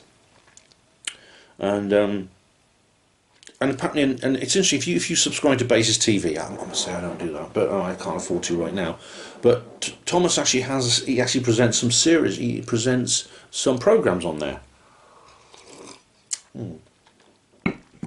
Exclusive for members. And he talks about the Mars Reconnaissance Observer and the Mars Global Surveyor. Now, the Mars Global Surveyor supposedly is no longer in use, but he thinks it might be. It's a really old one. That was over 20 years old, this particular probe. But Thomas thinks it might still be in use secretly and maybe active. Same with the Curiosity rover, which has been replaced, and there's the Perseverance rover, which it replaced. There's this big hole, it's almost like a quarry. It looks like a quarry on the Earth's surface with this big box in it. And Andrew Basiago, that's it, Andrew Basiago, the other guy, ran for US president. And there's things like the M18. It's almost like a UFO embedded in the top of a cliff somewhere, and it's really huge. It's like a flying saucer, literally embedded into the top of a cliff. And there's all kinds of other things, like there's this dome. And there's signs that images have been airbrushed. There's this dome-shaped thing that was spotted by Curiosity, which then later was gone. the skeptics say it was just a dome-shaped rock, but then another photograph of the same location showed that it was actually gone. And then there's the strange network of like roads or ditches in the Malth Vallis, which is a part of Mars where there were like, it looks almost like the canals that were envisaged by the canals of Mars, envisaged by Percival Lowell through his telescope. And back on Earth, Thomas has been taking photographs of. He went to Totnes and he took a photograph of a spherical UFO with antenna coming off it. He calls it Sputnik because it looks like Sputnik 1, and he compares it to the Booger sphere, except it was much bigger. Then there was the Q&A, which they talked about. Someone asked, is Göbekli Tepe buried because it was buried in Earth basically? Were things buried on Antarctica in ice and snow with the same method, possibly using directed energy weapons? Yeah, there was a lot of talk about black goo and Harold Kautz-Vella and his work with black goo. Penny made a big deal about how black goo is. Penny Bradley, she said that black goo is. She disagreed on the black goo situation with the other speakers, and it comes from the lower astral. She said when she was working in a secret space program, she was made to drink black goo, and Drago Reed said he was made to inject it. Apparently that the Kaaba stone, this is this apparent meteorite in the centre of Mecca in this big square black box-like building, square-shaped, cube-shaped building. This is where in the Grand Central Mosque in Mecca, it's one of the largest buildings in the world. I think 16 million people it can hold. You know, they all walk around it, they have to walk 7 times in a circle around it, sometimes millions at a time. And those closest can touch the black stone, which has apparently the footprint of Muhammad, the Prophet Muhammad, before he ascends to heaven. That apparently is solidified black goo. So, is black goo good or bad? I mean, there's a lot of... Apparently some people think black goo could be good. It's a mysterious thing anyway, but... Fascinating set of speakers. And I've got to say a big thank you to Julia Ankerhaven, who is one of the delegates at this conference, because she's also the assistant of Bob from the Typical Skeptic podcast, which is like a big-time podcast. And she arranged for me to be interviewed. So I'm on the Typical Skeptic podcast, just talking about the conference and associated issues. So go to their website, go to their channel on Rumble, which is where I subscribe to it, and you'll be able to see it. You'll be able to watch my little interview, which will be uploaded by the time you watch this. I'll post a link on HPANWO Voice too. I had a really good time, and I've been invited back onto the programme. This is great. Oh, and I sold a book. I sold the last copy of the first edition of Roswell Rising, published in 2016 with a small print and without the adverts for the other 2 books, because when I wrote that I didn't actually know I was going to write more. I eventually turned it into a trilogy, but I didn't know at the time. So, yeah, it's been a good day. It's been a fantastic day, actually, and I've really enjoyed it. So, many thanks to all the speakers and delegates, and of course to Monsieur Johnston himself, who honestly thought that was his clone going past. Yeah, that's quite. It's been a good day, very, very good. I'm looking forward to tomorrow. Okay, something else has happened. I mean, these things do tend to happen when I go away. Steven Spielberg, as you know, is producing an as-yet unnamed movie, which I've talked about many times. There's no one knows what it's actually called yet. It's had a couple of working titles, it's been revealed, but as you know, this has been, despite all the massive amount of publicity surrounding the production, which we've never seen, I don't think I've ever seen this in cinema before, I find it very, very odd, therefore, that there's been no real revelation. They've held an awful lot back about this upcoming film. But then this appeared. This billboard appeared here in Times Square, New York City, and in Los Angeles, 2 spots in the USA. And you can see what it is now. This is breaking news. This happened on Friday. And you see here, Christina Gomez mentioned this. It has a good view of it. What you have here is what looks like. There's a lot of glare coming from the lights. Let's try and get it into shadow. Oh, come on, get on. Come on. Oh, hang on a sec. Oh, just a sec, guys. Phone went off. I've got to switch it on again. There we go. There's Spielberg himself. It says mysterious Times Square poster. It's just appeared. It's like a teaser poster. It just says here. Well, firstly, it's a picture of looks like a bird, with a crest, like a blue jay or something, and you see its legs there. And it's got this eye inside it, and it looks a bit like an alien eye. If you turn it upside down, it looks like a human eye. Whoops! Go away! Go away! My phone is just doing things I don't want it to right now, and it's just look what's at the side of it. Will you go away? Look what's at the side of it. All will be disclosed. Spielberg, 6/12/26. Now, bear in mind, this doesn't mean the 6th of December. This doesn't mean the 6th of December. Americans do their dates the other way around. What's going on now? Oh, what's happened? Anyway, oh, damn it! Just a sec. Oh, hang on. I'll just get that right back to you. I'll always edit these bits out. Spielberg, there we are. Spielberg, billboard. Right, Spielberg billboard. That's what I'm after. Right, let's go back to where was I? Yeah, it says here all will be revealed. 6/12/26. This does not mean the 6th of December. It actually means the 12th of June, because the 6th is the month that comes first, like 9/11. And this is like a teaser poster for the upcoming movie, released 6 months ahead of, exactly 6 months before when it's going to be actually posted. This is exactly 6 months before it's due for release.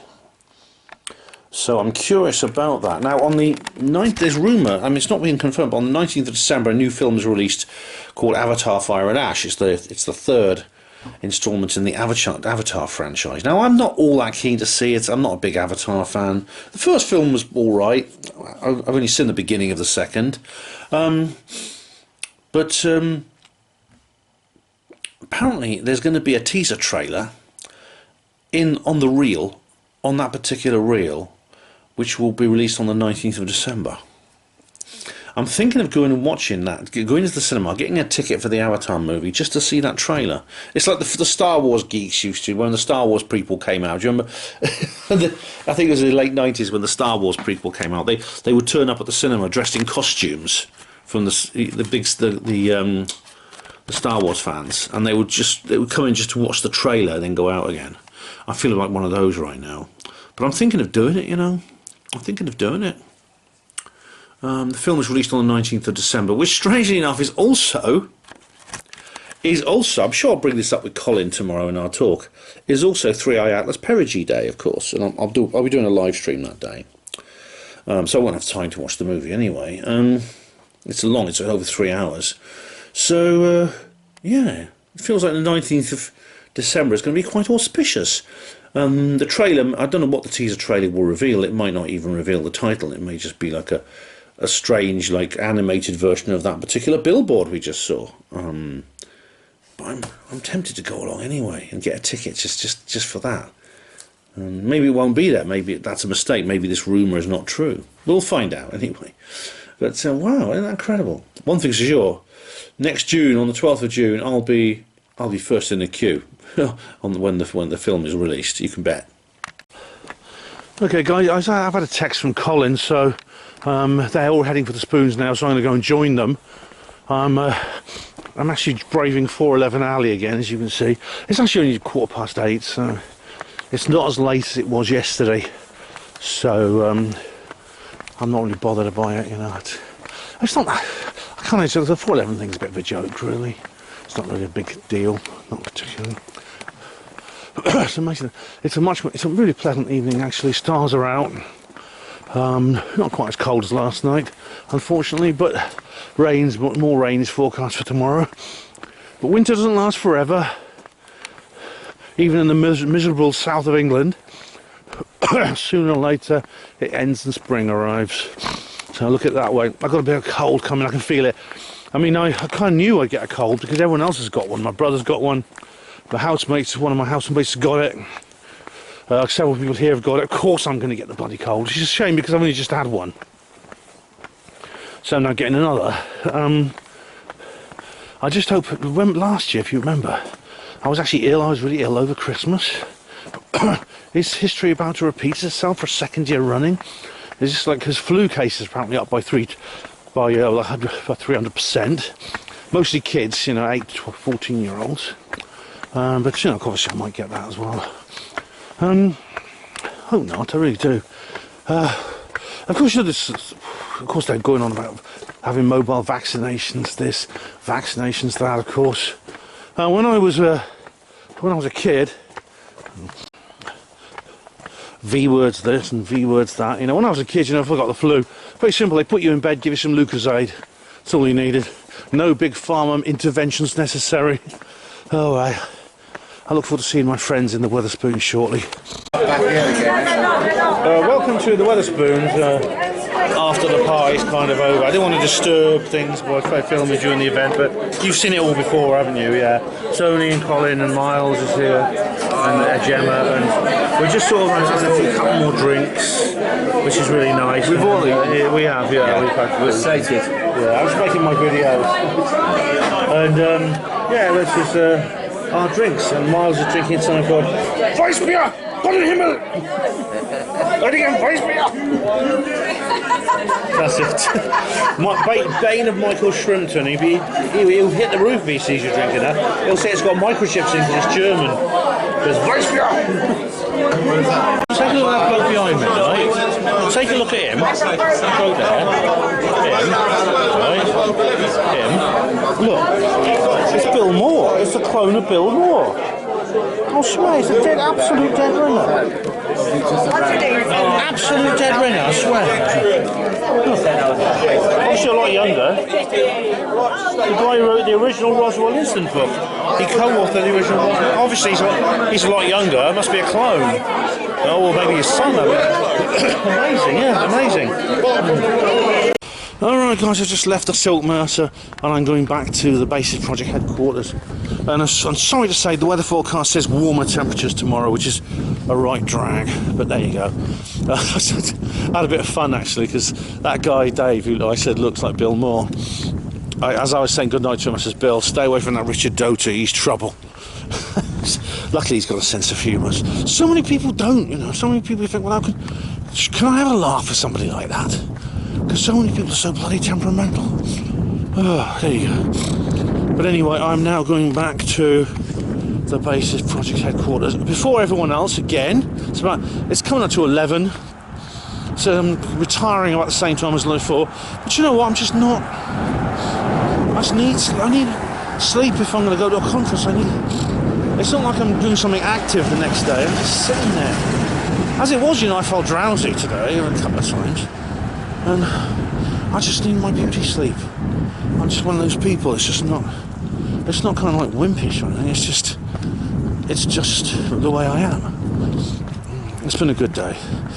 Ida was there, and a couple of other people who weren't at the conference today were there. Gemma was there.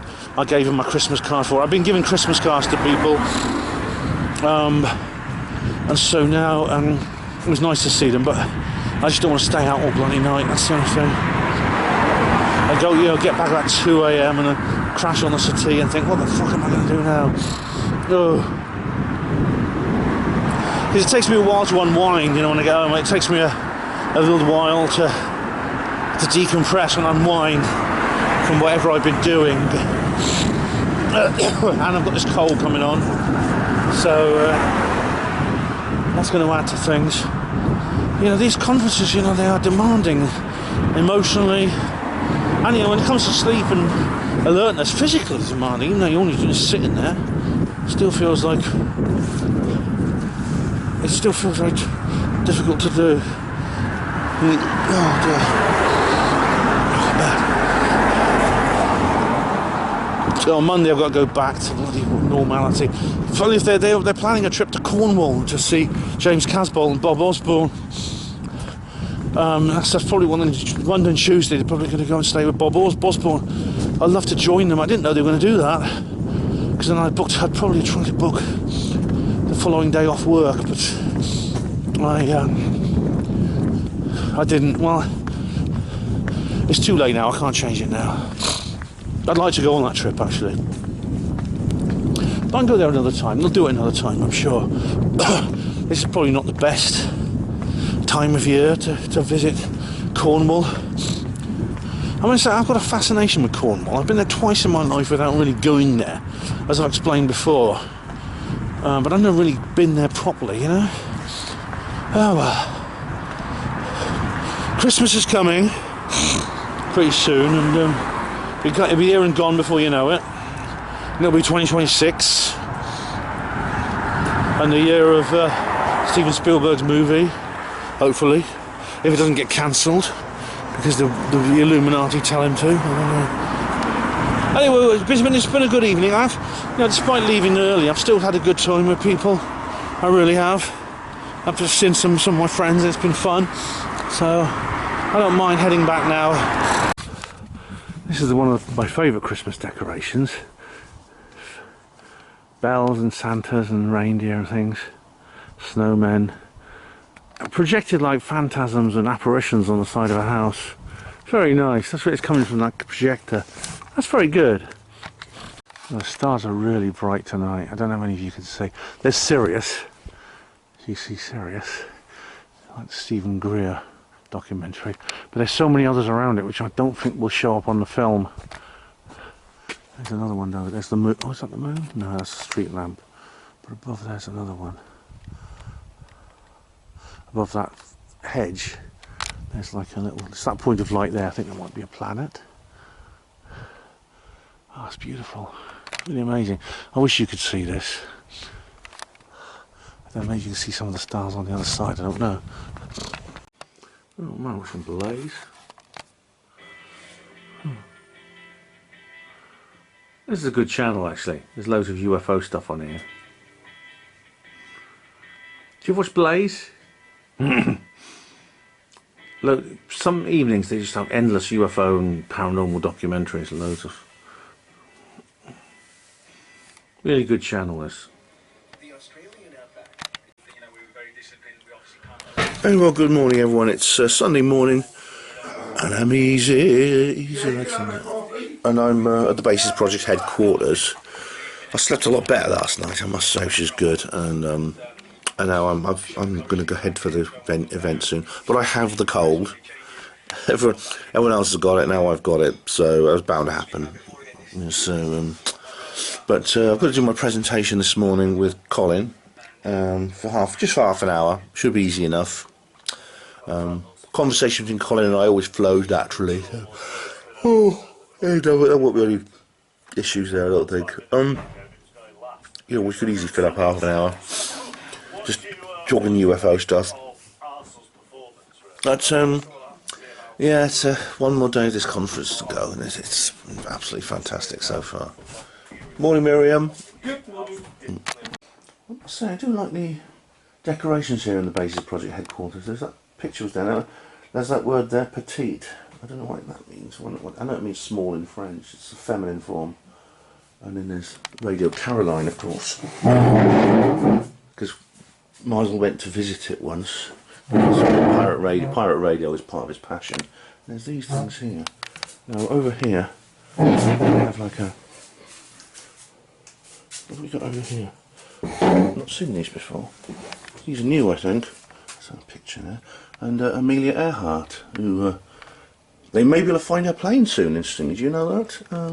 The search for MH370 has led to a renewed interest in where she disappeared. Where is she? Where's her plane? And these are the kind of Christmas cards that Miles sends. Badass Santa. Well, welcome to Devices Travel Lodge. Miriam and I have been waiting out here for a few minutes because we thought we were picking somebody up. Turns out someone else is picking them up. Yeah, we were told in no uncertain terms we had to pick this person up. And there's at least two other people who are going to come to pick her up. So, usual carpooling confusion. Usual carpooling confusion. But it's even worse today than yesterday. But never mind. As long as someone gets the people there, that's the main thing. I'm quite easy to deal with, because I don't. If someone just says I'll go with you, and I'll say okay, I'll go with you, and then if I change my plans, I will let everyone know that I've changed my plans. That's the key thing. That's not the basis. way of doing It's things. not. It's not traditional. It's not traditional. We have to like utter confusion all the time. Folklore. We should call it basis folklore. Yes, exactly. And yeah, but I will like when I went home yesterday. I actually told Miriam I was going with Taj when we went home yesterday. Before I left with Taj, I went to Miriam because Miriam gave me a lift up there. She may think she's taking me back, so I went to Miriam specifically and said I'm leaving now with Taj. It's just a way of avoiding confusion. So. Just, it's worth bearing in mind if you're in a carpooling situation like this. The world is so full of confusion. It is, yes. It's where the venue is in one town and the dormitory area for the venue is in the other. So that's generally how it works. There's a few people staying in Pewsey, but most of them are staying in Devizes or Marlborough. So yeah, never mind. It's all fixed now. So we're now on our way to Pewsey again. The peaks on this lovely sunny day here. There's no fog today, it's very different. That's lovely, isn't it? Yeah. It's beautiful. We were just talking about specialisation and generalisation, and I've often said that I'm kind of generalist, bigger picture person. But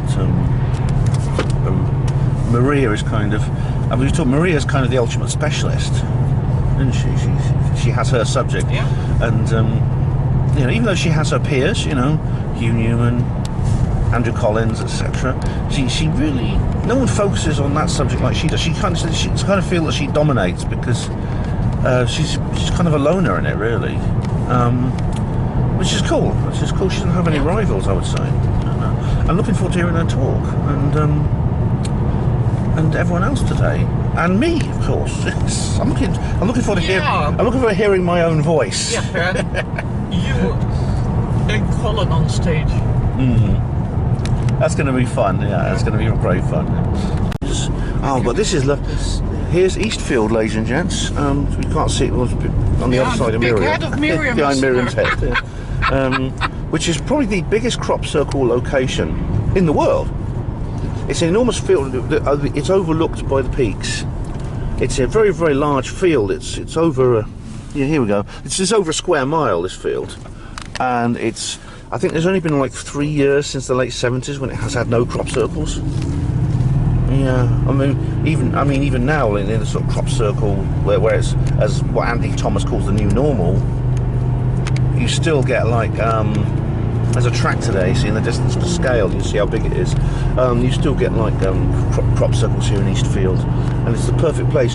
I saw my first crop circle way back in the 90s from the top of one of these hills. Yeah. So I looked down and I saw it. It was really great. There was this. There was these people from Belgium appeared, and they were like desperately looking for this. They showed me some computer printouts. I remember, and there's pictures of crop circles. And he said, "Where is it? Where?" And he couldn't speak. This guy couldn't speak English. He could just speak like. He couldn't speak English. This guy, which is unusual for Belgium, you know. Yeah. So, but he could speak. He was a Flemish speaker, so I spoke to him in Dutch, and which is essentially the same language, but slightly different dialect. Wait. Oh, we've just offended a Dutch woman. Flemish is the same language. It's not the same language. No, it's like when people say, "You call Geordies English?" Oh, no, but it's a dialect. Geordies from Yorkshire or what are from Geordies? Northumberland. The people from Northumberland, they have this very unique dialect. Like this one lady has. Yeah, like Flemish. And I spoke to him in Dutch, and we had a basic conversation. And I helped. We travelled together with my friend, or my pseudo friend, as I found out, up to the top of this hill, and I looked down on the Eastfield, and there was this beautiful key shaped. I can't remember what the crop circle was called. It was one of these long. It was like one of these key ones. These not circular one, long with like lots of little block boxes in it. It was amazing. I looked down and thought, wow, what is that? And that was my first crop circle experience.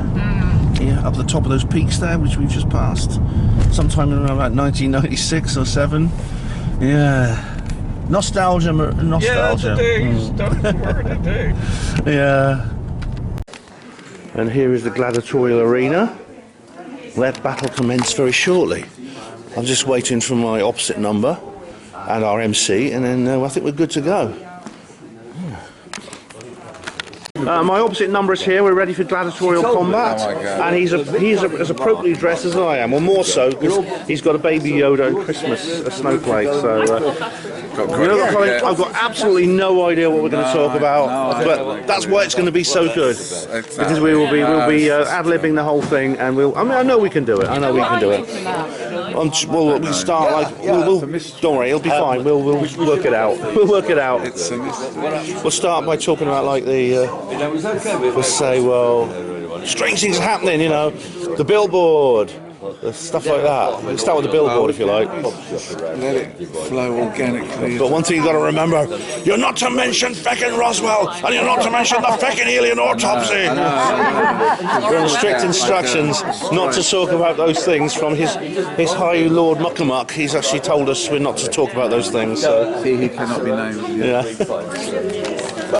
And there we are, Professor Colon Wallyford. He's Wallyford now, not Woollyford. I'm still Ben F. Lewin-Jones, so that's good. And the Lord and Master is at his work. He's hard at work, exhibiting his genius. So hopefully we'll be on stage very soon with Dr. Colon Wallyford. Yeah. I thought we should have. I was thinking of wearing costumes. You know, because it's effluent, I could come in with I could pretend to be like a plumber or a sewer man, and I'll come in with my boiler suit and plunger and a gas mask. And Colin, you got the F-bomb. And Colin could have had a white jacket and monocle, stethoscope round his neck. I know. Professor to you. Professor of colonology. The prof. The prophet, maybe. Yeah. Okay, we're almost ready to go now. We're almost ready. Gemma's ready to introduce us, and the audience are assembled. So. Let battle commence. I noticed I've been upgraded to doctor, and Colin is now a professor. I've been downgraded to Wally. Is it working? I'll just use yours. Okay. Fine's working. Really? There you go. Oh, Colin, look. This is Colin's who's present. turned up? My father's turned up again. I am your father, Colin. Well, I know, what a time to arrive. But that's a present from Miles, who just presented me that at the... we did a little chat. And, no. Yeah, this is what Colin's been instrumental in logistics of this particular event, including getting overseas visitors because he works for an airline.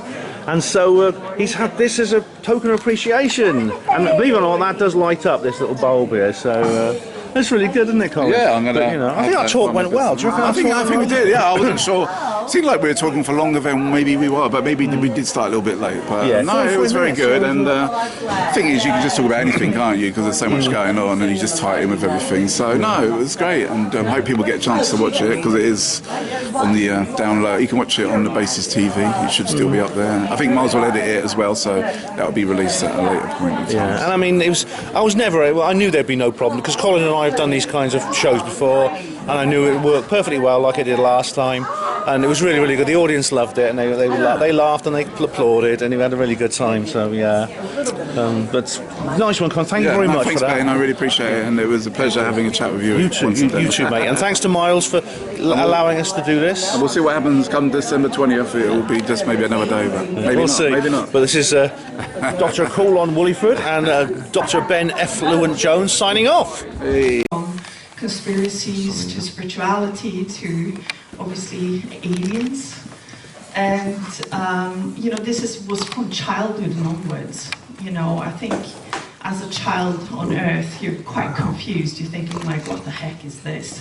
Your parents don't make sense. The emotional turbulence that you grow up in, everything like that is a hallmark of what it means to be human.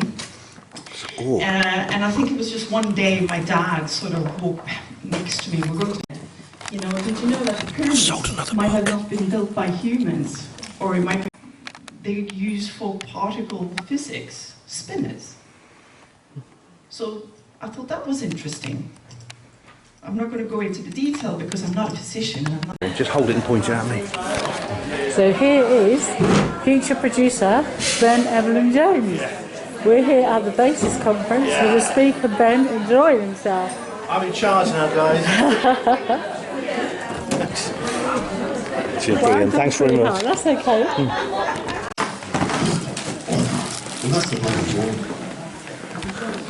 Gemma Cooper, here's your microphone.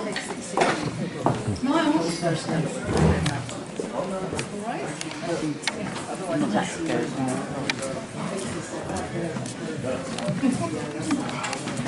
oh, I'm not going to waste any time waiting for stragglers, because if you're not in here for this one, you're insane, right? You are insane. Because this woman, as I'm very fond of saying to her a lot, you know, Maria Whitley is a woman in a man's world. You know, crop circles, UFOs, and all the science and the decoding. I mean, that's why it was so lovely to see Selena up here earlier, you know. We need more women in this movement. And I've seen Maria do many, many, many presentations. Two skulls found together, which is very unusual. You've got the long skull here, this is at Ballisnap, and then you've got the round skull here. And you can tell they're very different, aren't they? They really are. Now, according to the ADNA results done by a fantastic young guy called Professor Ian Barnes, these two cultures, these two people did not interact for 500 years. Hey guys, we've come to a pub called the Waterfront, and as you'd expect from its name, here's the canal. I think it's the same canal that goes past Honey Street where the barge is. Because if I remember, it goes all the way to Pewsey. When I left the barge on that night, I walked through the dark. I'd originally planned to walk to Pewsey along the canal, and this is the canal here with the residential boaters here too. And this is the pub, the Waterfront, and they're a bunch of racists. And we've got a little plaque thing here and a signboard. Yeah, the Kennet and Avon Canal, and there's a history and timeline. Pewsey Wharf, that's what it used to look like. I suppose that's what the pub used to look like.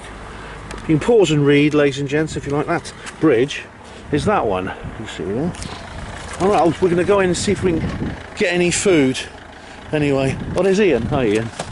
Ian's arrived. Here we go, guys. How do we get in? Is this the entrance? Polite notice. Toilets are right. I think that's how we get in, yeah. Anyway, yeah, so lovely location. We've just driven here. It's just a short drive. There's this rather gruesome thing on the... I hope it doesn't start speaking or anything like that. That'll really freak me out. No, and that's a symbol of racism. And there's a lovely view out the window. I don't know if you can see it, but we're in this little pub here, the Waterfront. And you've got to go upstairs to the bar, and I'm here with all my friends. There's Dossie and Maria, and Selena and Colin and Tad, who you've seen before. And we're actually going to have a bit of lunch because I didn't have any breakfast this morning. So yeah, so it's an unusual place. I've never been before, somewhere new. I've not been before, so I'm actually quite happy about that. What's here? There's this strange eyes wide shut like mask on the wall. I don't know what that's doing here. You know, the Waterfront pub it is. Pewsey, Wiltshire. There's a boat arriving at the pub.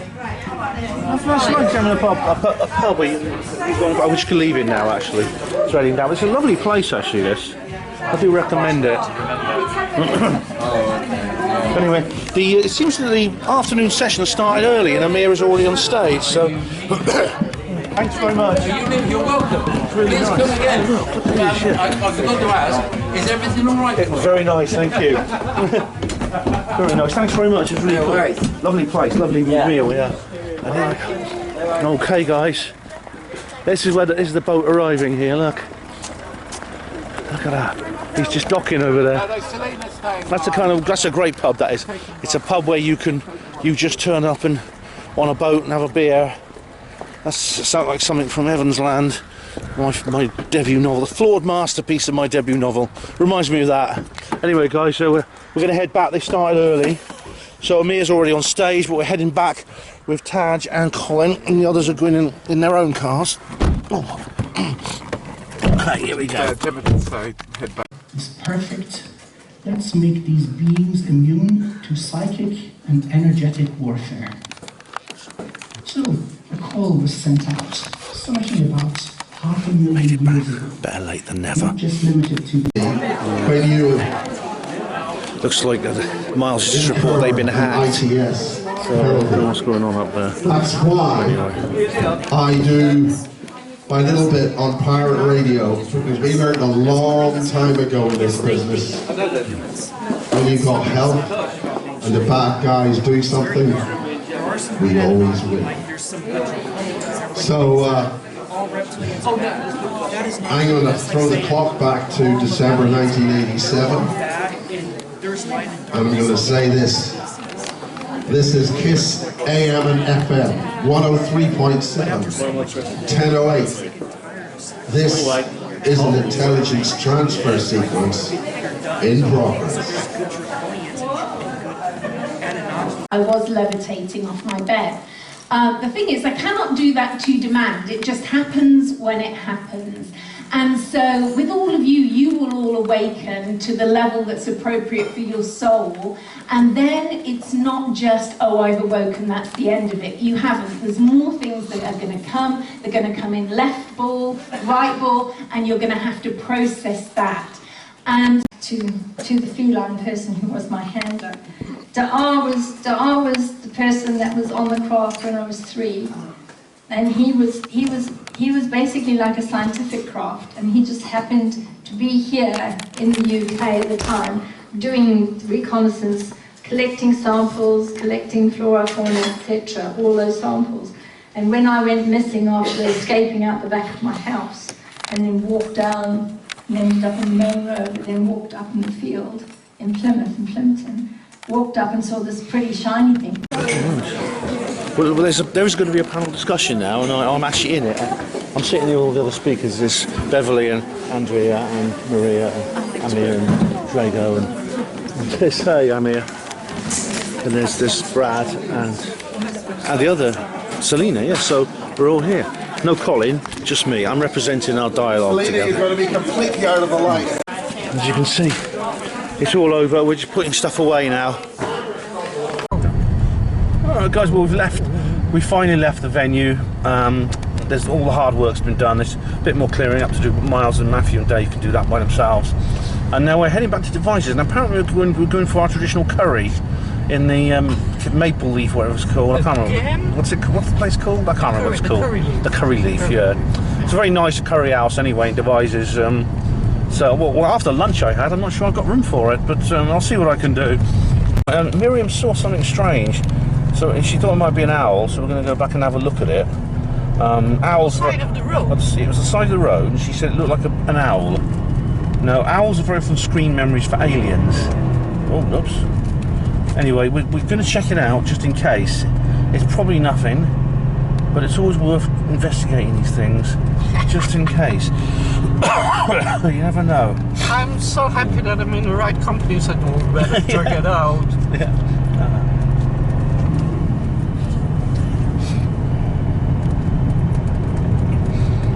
Let's have a look. So, whereabouts was it? Are we near the place yet? Yeah, I think so. She went past these things. I remember these. There's an old World War II pillbox there. Was it here? Oh yeah. Let's have a look. Oh, it's a bird. It's a bird. Oh, it's a birdie. Let's get out of the car.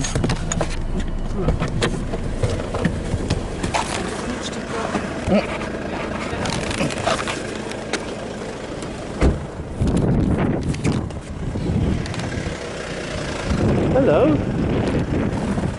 Oh, it's gone. Yeah, you all right? Okay. It just flew up over there. Right. How strange. Yeah. All right. Well, Miriam, you were right. It was a bird. It was like some kind of bird, and just flew away. Yeah, I'll have to look up the symbolism of a kwartel. A kwartel, is that what it's called? Yeah, kwartel, I don't know, but look it up. What type of bird is it? Well, when I get home, I remember what it looks like. We'll look up what kind of bird it is. Because, well, I got it on film anyway, so I filmed. Well, it? Yeah, well, strange, ladies and gentlemen. Yeah. So it was sitting there all that time. It was at least 5 minutes it took us to turn around and come back. It's been sitting there all that time. What does it mean? Why was it there? Why did it wait for us? Was it waiting for us, do you think? Or did it just fly away because I got out of the car and approached it? That's also nice to just... Yeah. Was it research, for a reason? Interrogate, yeah. I will do that. Well, that's it, ladies. Well, that's it, ladies and gentlemen. It's flown away. I thought it might be injured. I thought we might have to call the RSPCA or something, you know, if it was injured. But at least put it away from the road. Yeah, it's just sitting on the side. Yeah, we moved it somewhere, maybe picked it up and put it on the verge or something, and called the RSPCA. But yeah, as you can see, it seems perfectly well. It was just sitting there. And all those minutes it took us to come around and turn around. I really didn't think it would be there if it was a bird, because birds don't normally hang around in one place that long. And maybe it just flew away because I got out of the car and approached it, but it was odd that it just sat there. That's odd. Very strange experience there, Miriam. Yeah. Alright, ladies and gentlemen, Miriam senses there's something in the sky, and I'm gonna film just in case something appears. I don't see anything myself. I can't sense anything, but that's a car just come in. That's a car. The only film where car headlights turn into aliens is Close Encounters. I can't see anything myself, Miriam. No, doesn't matter, doesn't matter. There's another toolbox. What I said, I mean, I think anything that wants to be seen will make itself seen. Yeah, I suppose, yeah. Okay, reach Horton. I think they'll show themselves to us if they want to. Yeah. I'll keep my camera handy just in case. Well, ladies and gentlemen, I do recommend the curry leaf. Now, we've just been in there and had a meal. I didn't film in there, sorry. Thank you for the beer, Ben. Oh, you're welcome, Miriam. Miriam and I and Dave, he's the tech guy, the one who looks like William Moore, and Miles, and everyone who was there. I just piled into the curry house, and we had a big table set up. We were a little bit late, of course, because of all the things I did at the Basis Project headquarters. It was a bit late, but you know, we still had a good meal, had a nice meal. I wasn't sure I had room for it after the big lunch I had, but I did actually have a full-scale meal and a couple of beers, and they gave me whiskey on the house as well, like when I left, and it was very nice of them. And yeah, it was driving back now. Very nice people. Really good night's sleep. I think we will, because will have a proper bed tonight, because Jane has vacated. She's not. Jane has headed off already, which means I've got the little bedroom. Yay! So yeah, this is what I wanted to begin. This is what I was hoping for to begin with. But I'm sure I will. I mean, I slept all right last night on the big city, but I'm sure I will sleep better tonight in the proper bed.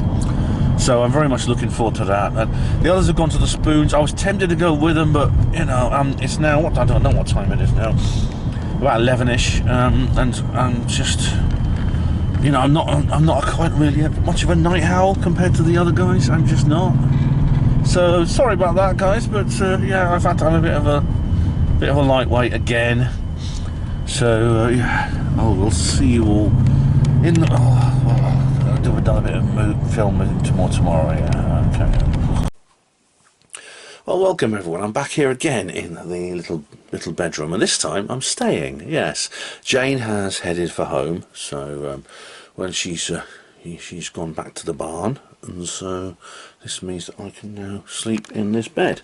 I know she was sleeping here earlier. I don't mind sleeping in the bed that Jane's just been sleeping. That's absolutely fine with me. I'm not going to bother changing the sheets or anything like that. She's a very clean person. But yeah, it's just nice to be able to have a sleep in a proper bed. It's now 23 minutes past 11. Early again, an early kind of like retirement, an early retirement of the night for me. But then that's kind of like just normal. You know, it's normal for me. And at the moment, I could have gone to the Wetherspoons, but I was just like, no, I wasn't in the mood. I just wasn't in the mood.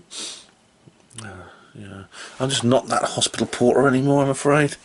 You know, I just stay all night hospital porter. But anyway, I'll say more in the morning about what the event was like. But it was quite something. It was something spectacular, and I'll never forget it this weekend. Never forget it. It's the best thing Mars has ever done. With that being said, good night. Oh, welcome everyone. It's Monday morning. I slept reasonably well last night, and more weird dreams. It does happen, and when I'm away. But anyway, if you look out the Basis Project window, it's kind of Basis Project HQ window. It's kind of like a bit grim and a little bit cloudy, but it's not rained yet. Anyway, I'm going to go through the speakers from yesterday. Now, unfortunately, it is my solemn duty to make you aware of a major problem or criticism. You may have seen me, you may have noted, some of you will remember, and the bit where I kind of like go, I make that facial expression at a certain point in the proceedings. I'll have to address that in detail, unfortunately. But let's deal with the happy stuff first, the speakers. Selena. Now Selena, she's known only by her first name Selena, but she's Danish. I heard her talking to Thomas Mikey Jensen and they were speaking in their own language, which I know she was Danish anyway, but to hear them like just conversing in their own vernacular, it's obvious, you know. But she talks about crop circles and disclosure. That's what it's all about, and how she took a photograph of an orb, and later this orb appeared in a crop circle. It was actually the famous 2002 Chill Bolton alien face, which has come up in my SETI talk, if you remember that. Now, I didn't actually understand everything she said, but it's very, very complicated. It involves like a lot of mathematics and geometry and things like this. And I was feeling very, very tired. I was feeling very, very physically exhausted, as I've had this whole weekend, rather strangely I should point out.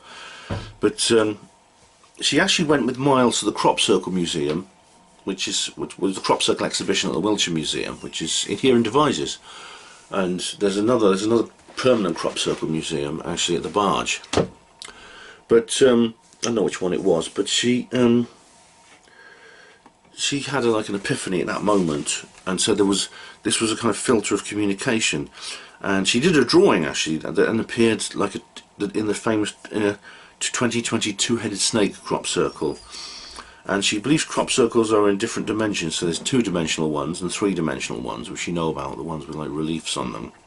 But there are also 4 and 5D crop circles, and she calls this the Merkabah. Now, a Merkabah, you may be aware, is the solid three-dimensional version of the Star of David. Instead of 2 pyramids intersecting in inverse positions, it's 2 pyramids or 2 tetrahedrons intersecting in reverse positions. And she says that she has this term Merkabah, which refers to all kinds of subjects like that. So she believes that within the Merkabah, or indeed the Star of David, has a hexagon encoded into it. Because you draw a line around the perimeter of it, straight lines with the points changing the direction, you get a hexagon. And what she said was interesting. She says she believes the boogosphere is real, and maybe she's right. I mean, I'm sort of like, as you know, I'm dubious about it. Remember my James videos, but I do think that possibly there's something to it. It is possible I'm wrong, and it is a real thing.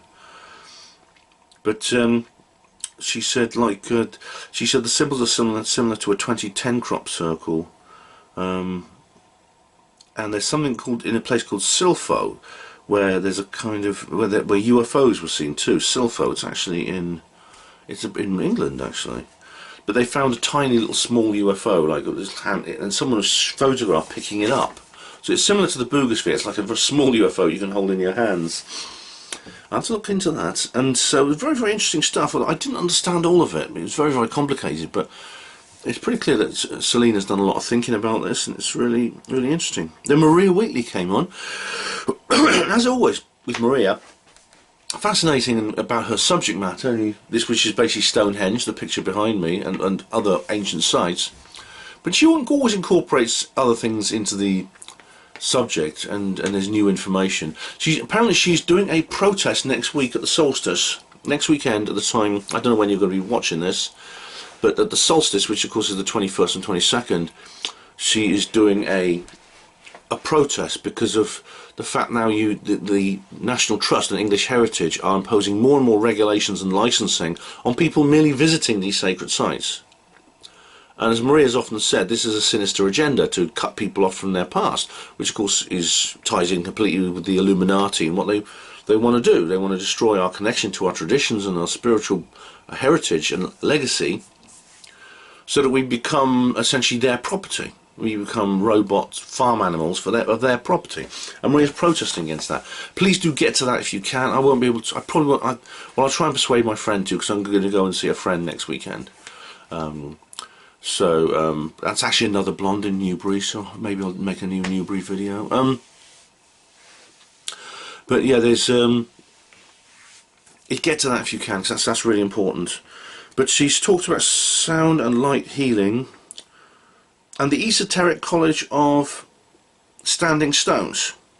and then she, very controversial, I'm sure many people find this controversial, but she praised Heinrich Himmler, the head of the SS, because he could, I mean, say what you like, I mean, you can, I don't suffer from this kind of like guilt that a lot of people do, and how, you know, if you say one thing that they did good, it means you support everything the Nazis did and stuff like that. I don't go along with that myself, and I don't think Maria should feel bad about doing that. I don't have a problem with her saying that Heinrich Himmler did some interesting things and had tried to access deep knowledge, and that he was into dowsing, and he believed that there were ley lines centred on Germany, and he, of course, previously you mentioned the film 7 Years in Tibet, and about how they went around the world looking for like the Holy Grail and the Spear of Destiny and things like that, and we've heard that from previous speakers. Maria's come across some old churches with male and female symbols, whereas most churches, they only have male symbols. So for example, there's pictures of some old churches have pictures of a pregnant Virgin Mary, and others have pictures of a beheaded Christ and things like. It's a strange. I didn't understand all of that, but it's pretty clear. It ties in with the removal of the divine feminine from religion, which of course is another trend that a lot of researchers have noticed. Even going back to Dan Brown and Holy Blood, Holy Grail, the Rennes Chateau mysteries are part of this masculinization of religion and our view of the divine. But religion destroys spirituality, as Michael Elner said, and this is very interesting. I think it is a true thing that's going on here. And you know what I think of feminism. I'm going to say more about that in a minute, but I think this is a real problem that they're doing this. Maria's been banned from various places, and the vicar of Avebury Church has had a go at her.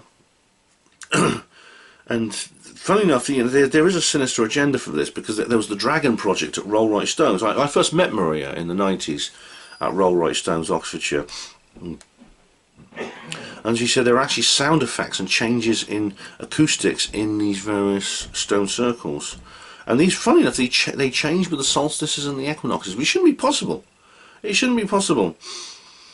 And it's the same thing happens in Egypt, even going back to someone called Hermes Thrice Blessed. I don't know if that's the same as Hermes Trismegistus.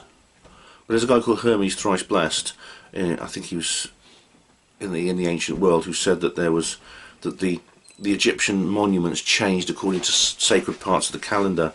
Now this shouldn't be possible, but it could be explained why they buried Göbekli Tepe. They buried the bits that haven't yet been excavated. And there's the fact that the stones speak is another thing she said. In other words, that they have a way of communicating with us. And there are two altar stones at Stonehenge, and again they're masculine and feminine, and the feminine one was taken by King James I and put in St James's Palace. I can well believe that. God knows what they used that for, I dread to think. And then, of course, very famously, Stone 51 at Stonehenge was known to produce water by a mechanism we don't know. Where does the water come from? And people would go along and fill up their buckets of water in the old days, and they drink it, and it had healing properties. Excuse me. And but what they're saying now is that it was covered over with concrete. Why? Why did they cover it over with concrete? Maria has been cancelled in various other places. She's standing firm, though. She's fighting back, and good for her. The Monroe Institute is involved in... Alright, and then she goes on to talk about the Monroe Institute and about the... Oh, hang on, I'm looking at the wrong paper. Sorry. Yeah, Monroe Institute has been involved in Maria's work, so I get my notes mixed up. She says how sounds and music affects the emotions, and that certain keys have been banned. I mean, I've heard about this. There's certain keys which you don't get music in, which is very interesting. And there's the famous Devil's Chord that was banned, and it's called the Devil's Keys. And I know that Ian R. Crane talking about the tuning fork, that was a certain frequency that was said to be healing. and Brian Allen talking about the famous frequencies in Rosslyn Chapel, which is very interesting. These affect our emotions. I mean, it's well known that songs in a minor key sort of like make you kind of dismal and sad. In a major key, they're kind of upbeat, you know. But funny enough, now police, the bells of Big Ben, which is the most famous sound, which kind of like is synonymous with this country really in central London. It's called St Stephen's Tower is its real name. Big Ben is just a bell, but it goes on the news, on the time signals, etc. That is part of this. Its tone is designed to induce fear, as are police sirens. That's interesting. Actually, talking about deep water, this is the H3O that comes from deep underground, which is outside the normal water cycle, which is underneath Merlin's Mound at Marlborough School. That's famously where we had that really, really good conference. And also there's Bushmills whiskey. If you drink whiskey, if you like Irish whiskey, you drink Bushmills. Bushmills has a distillery in Northern Ireland near the Giant's Causeway. Right, of all the Irish whiskies, that one is the best because it uses H3O. It actually mines H3O from deep underground for its distillery. Yeah. And she goes back to the Maria has produced 2 movies now, which I've not seen yet, but they're on Amazon. I've got to watch those. And she's also come back to the old long skull people again. Apparently there are 2 types of long skull people. There's the hyper and lesser. The lesser are very short. They're like dwarfs. And that was very interesting. She's identified 2 species of this group of humanity that no one recognises, and apparently they may have heard differently because their ears are different. Their ears are different to ours. And Maria said there was a doctor who told her, you know, their hearing must have been different to ours. It just ties back to the old Star Child skull and things like that. I wonder if there's a connection there. Maybe, I don't know. Funny enough, Maria mentions the Hexham Heads, which I've talked about quite a lot. That's not a punk band. These are 2 little stone heads, about the size of hen's eggs, found in a back garden in Hexham, Northumberland in I think 1970, something like that. Now the theory is that they are actually they're ritualistic from Druids. The Druids in the sort of Iron Age, late Iron Age, early Roman period, the Druids were the principal guardians of spiritual tradition in this country. And they used the heads. I mean, this came up in Lapis, if you remember. The heads are kind of like special. These stone heads have ritual purposes. Now, what's weird is, I mean, we know weird things happened with this, with these heads. For example, Dr. Anne Ross, one of the scientists who investigated them, she saw a werewolf in a house. And she said they were affected by the heads. And the heads famously have disappeared. No one knows where they are now. There's a book. I bought a book I've not read yet about the Hexham Heads. Strange things is things like there's more. Apparently, people who are associated with the Hexham Heads strangely seem to they either die in mysterious circumstances, or they just vanish. They vanish into thin air, 411 style. It's really, really weird. And then we had Amir. We had then Amir, Dr. Amir Gairanagri. And you met him. I actually filmed a little thing. He's the guy with the doctor's bag with the shamanic things inside. Now I turned up late at his lecture, as you know, because I was at the pub and they started earlier than we expected, and so yeah. But his talk, from what I heard of his talk, he said that he talks about the spiritual nature of people. This old idea that you've heard before, it's probably a bit of a cliche, that we're not humans having a spiritual experience. We're spiritual beings having a human experience, which I agree with. And he talked about how the soul is real, and it's there's a longer life cycle involving reincarnation and things like that, and how trauma in childhood is a major problem. So that people like Stephen Molyneux say that, and it's probably one of the biggest issues affecting our personalities, and it certainly has mine, as you know, and I've spoken about this. Now this, what happens is if you suffer from this though, it can trigger the guardian consciousness. This is a protective being that will care for people, which is good news. Just one moment. Yeah? Okay, where was I? I just had breakfast. They just called me, we just watched breakfast. What's this guy Winlander on Rumble? He's pretty good actually. We're having breakfast. Okay, dragon lines and ley lines. Amir talks about that, and the Anunnaki and reptilians, and speaking with trees. Yeah, interesting. I'm sorry I missed the beginning of his talk, so if you're watching this, Amir, apologies. Andrea Fawkes was up next, regular speaker. She used to be on This Morning TV. It was called This Morning, yeah, and she was like the past life regressionist. She was like the token woo-woo they invite in to do like the supernatural columns that the skeptics all rile against. But she talked about the past life regression she does, and the reasons for it all happening, the reasons for infertility and other health problems that result from, which may seem to come out of nowhere. Why do some people have very good health, others have very bad health?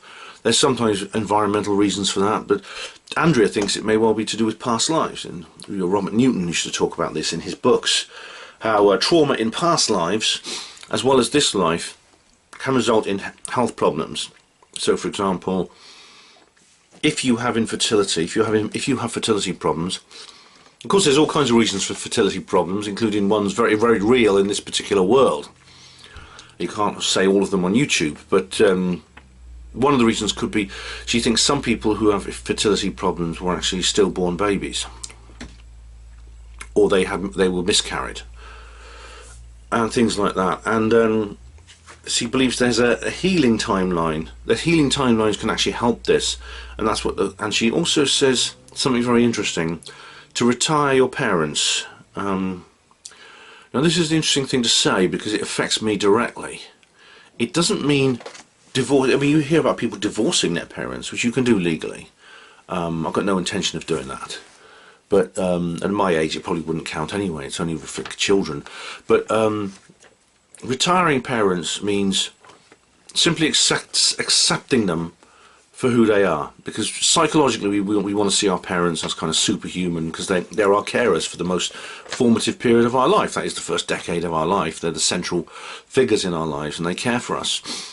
But they are, of course, completely mortal, flawed human beings like everyone is, and that includes me with my daughter. You know, and retirement is simply acceptance. It's accepting them for who they are, as these very, very mortal people who make mistakes. No, I've made mistakes with my daughter's upbringing. Not all the time. I mean, I've got some things right, like preventing her from being fingerprinted, for example. I can be proud, actually, that I've never committed any act of abuse or neglect. Neglect of me, of her, by me. Whereas my own mother and father have. And, you know, my dad is he's still suffering from a bad conscience over this. He really, really is. I mean, my family life is very complicated. But I think my dad won't discuss this. He can't face up to it. And I can't change my feelings for my parents, or my thoughts and feelings, but I can change my behaviour. Retiring your parents is not disowning them or turning against them. And it can actually, retiring your parents can lead to a richer and actually a more peaceful relationship with them. And so that's what I'm trying to do with my dad. I'm trying to retire him. And that means that I no longer try to discuss my feelings with him, because there's no point. He will not listen to me. But instead I treat him compassionately as a vulnerable person, which is what he is. And that I think will lead to us getting on better, I think. And so I really resonated with what Andrea said at this point. She also, like Maria, she talks about sound frequency healing, and that there are some of the physical ailments are caused by angry entities as well. So this would be a form of demonic possession, I suppose. And also she refers to the 1939 Act.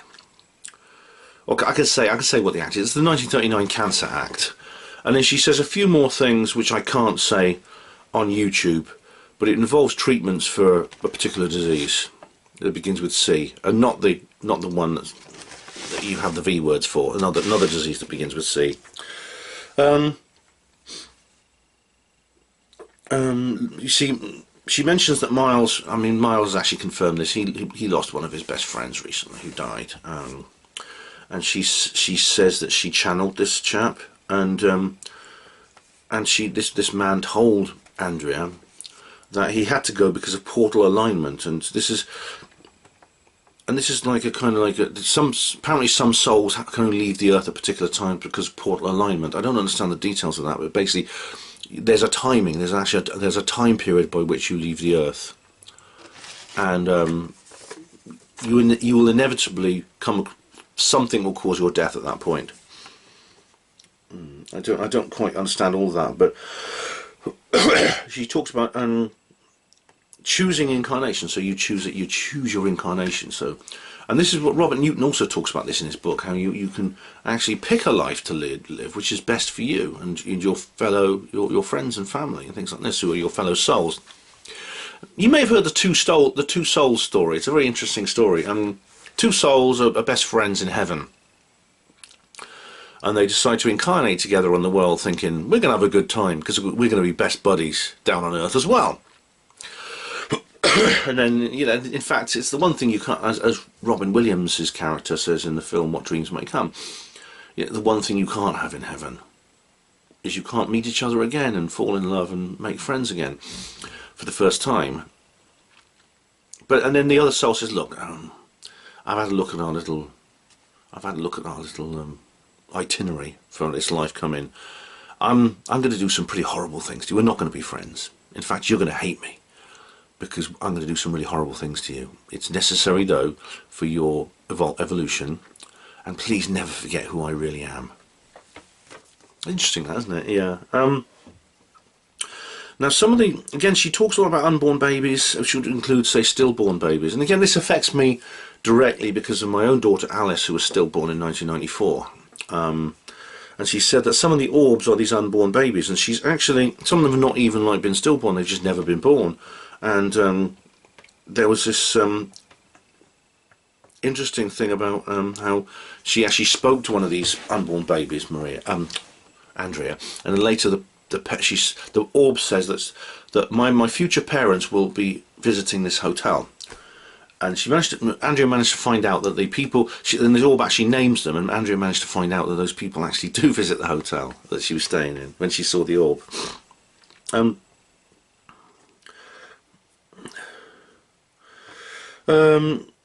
What's this? Conscious parent work. Oh right, yeah. There's some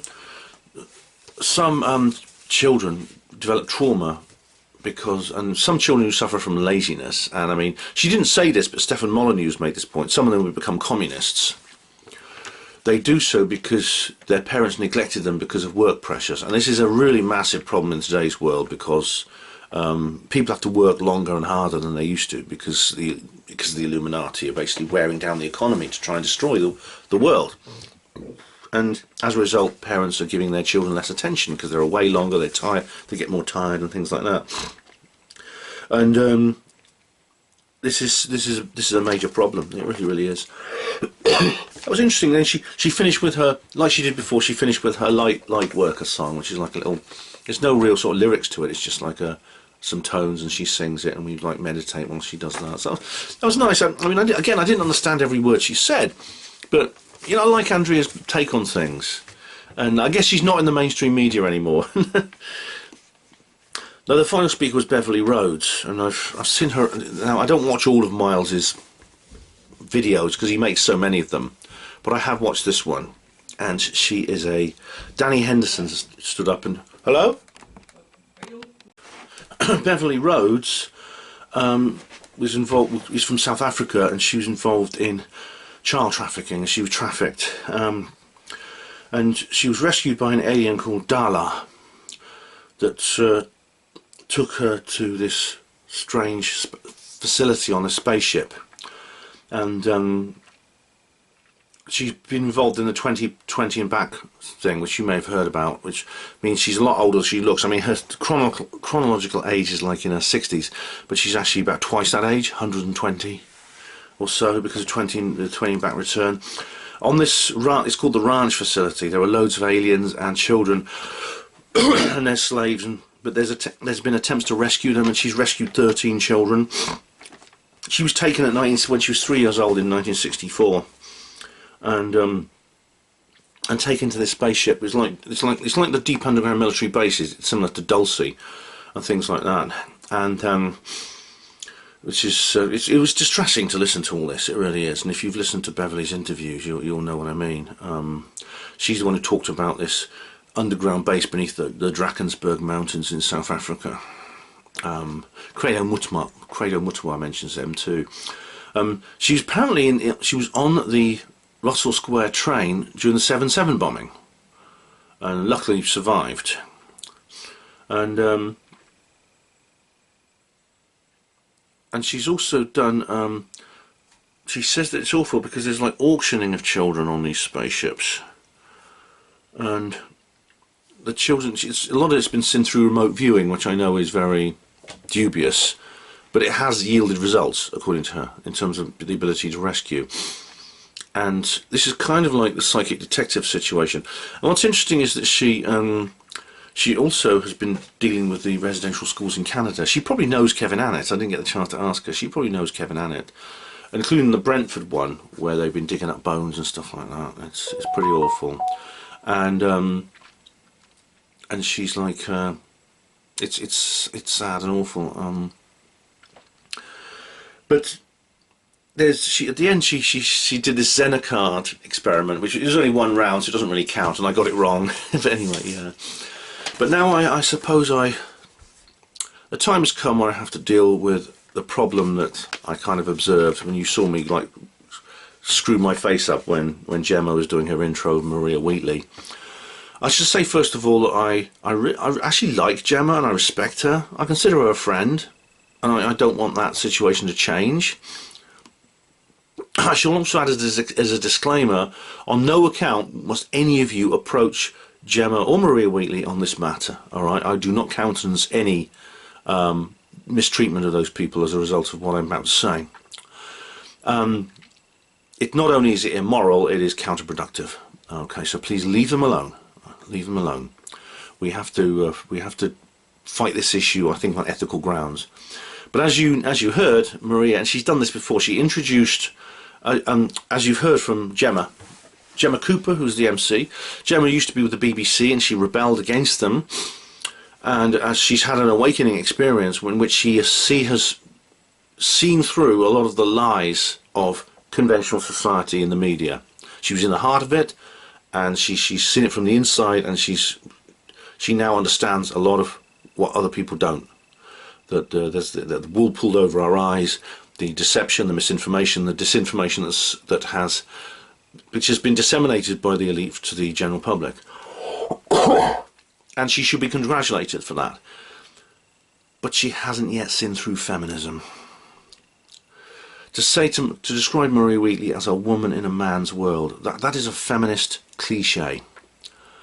And as I've described many times before, I've actually got a video where it's a video which you can actually look at and you can actually read. I'll just find it for you.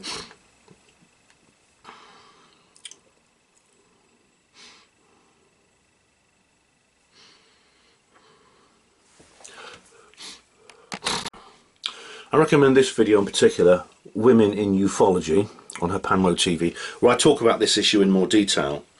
But Gemma, I'm sure, doesn't realise this, how incredibly destructive what is implied by what she's saying. Because she says at one point, as you hear, she says, we need more women in this movement.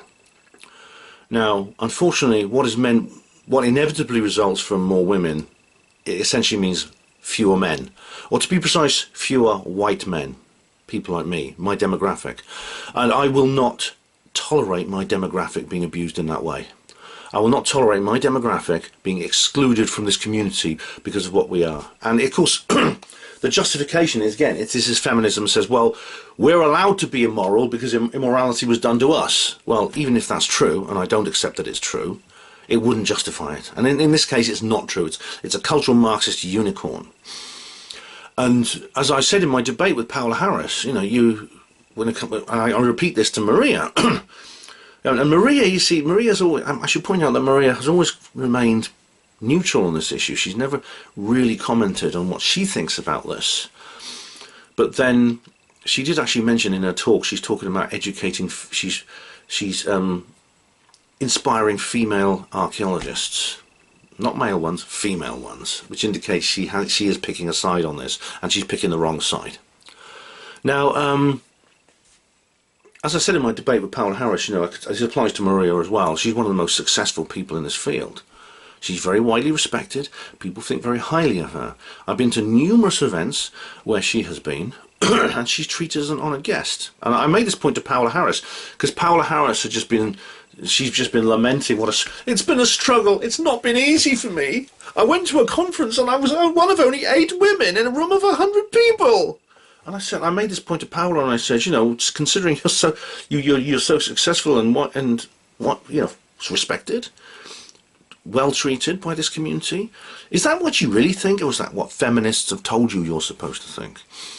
You see, presumably Gemma believes that Maria is in some way disadvantaged or even oppressed as a result of this. In fact, at the 2017 AwakeCon, when Thomas Sheridan rather provocatively brought up the subject of misogyny in ufology, Gemma went, yes. But there is no misogyny in ufology. I make this point in the Women in Ufology video. Different people, different demographics, and we are all equal under law, as we should be, but we're not identical.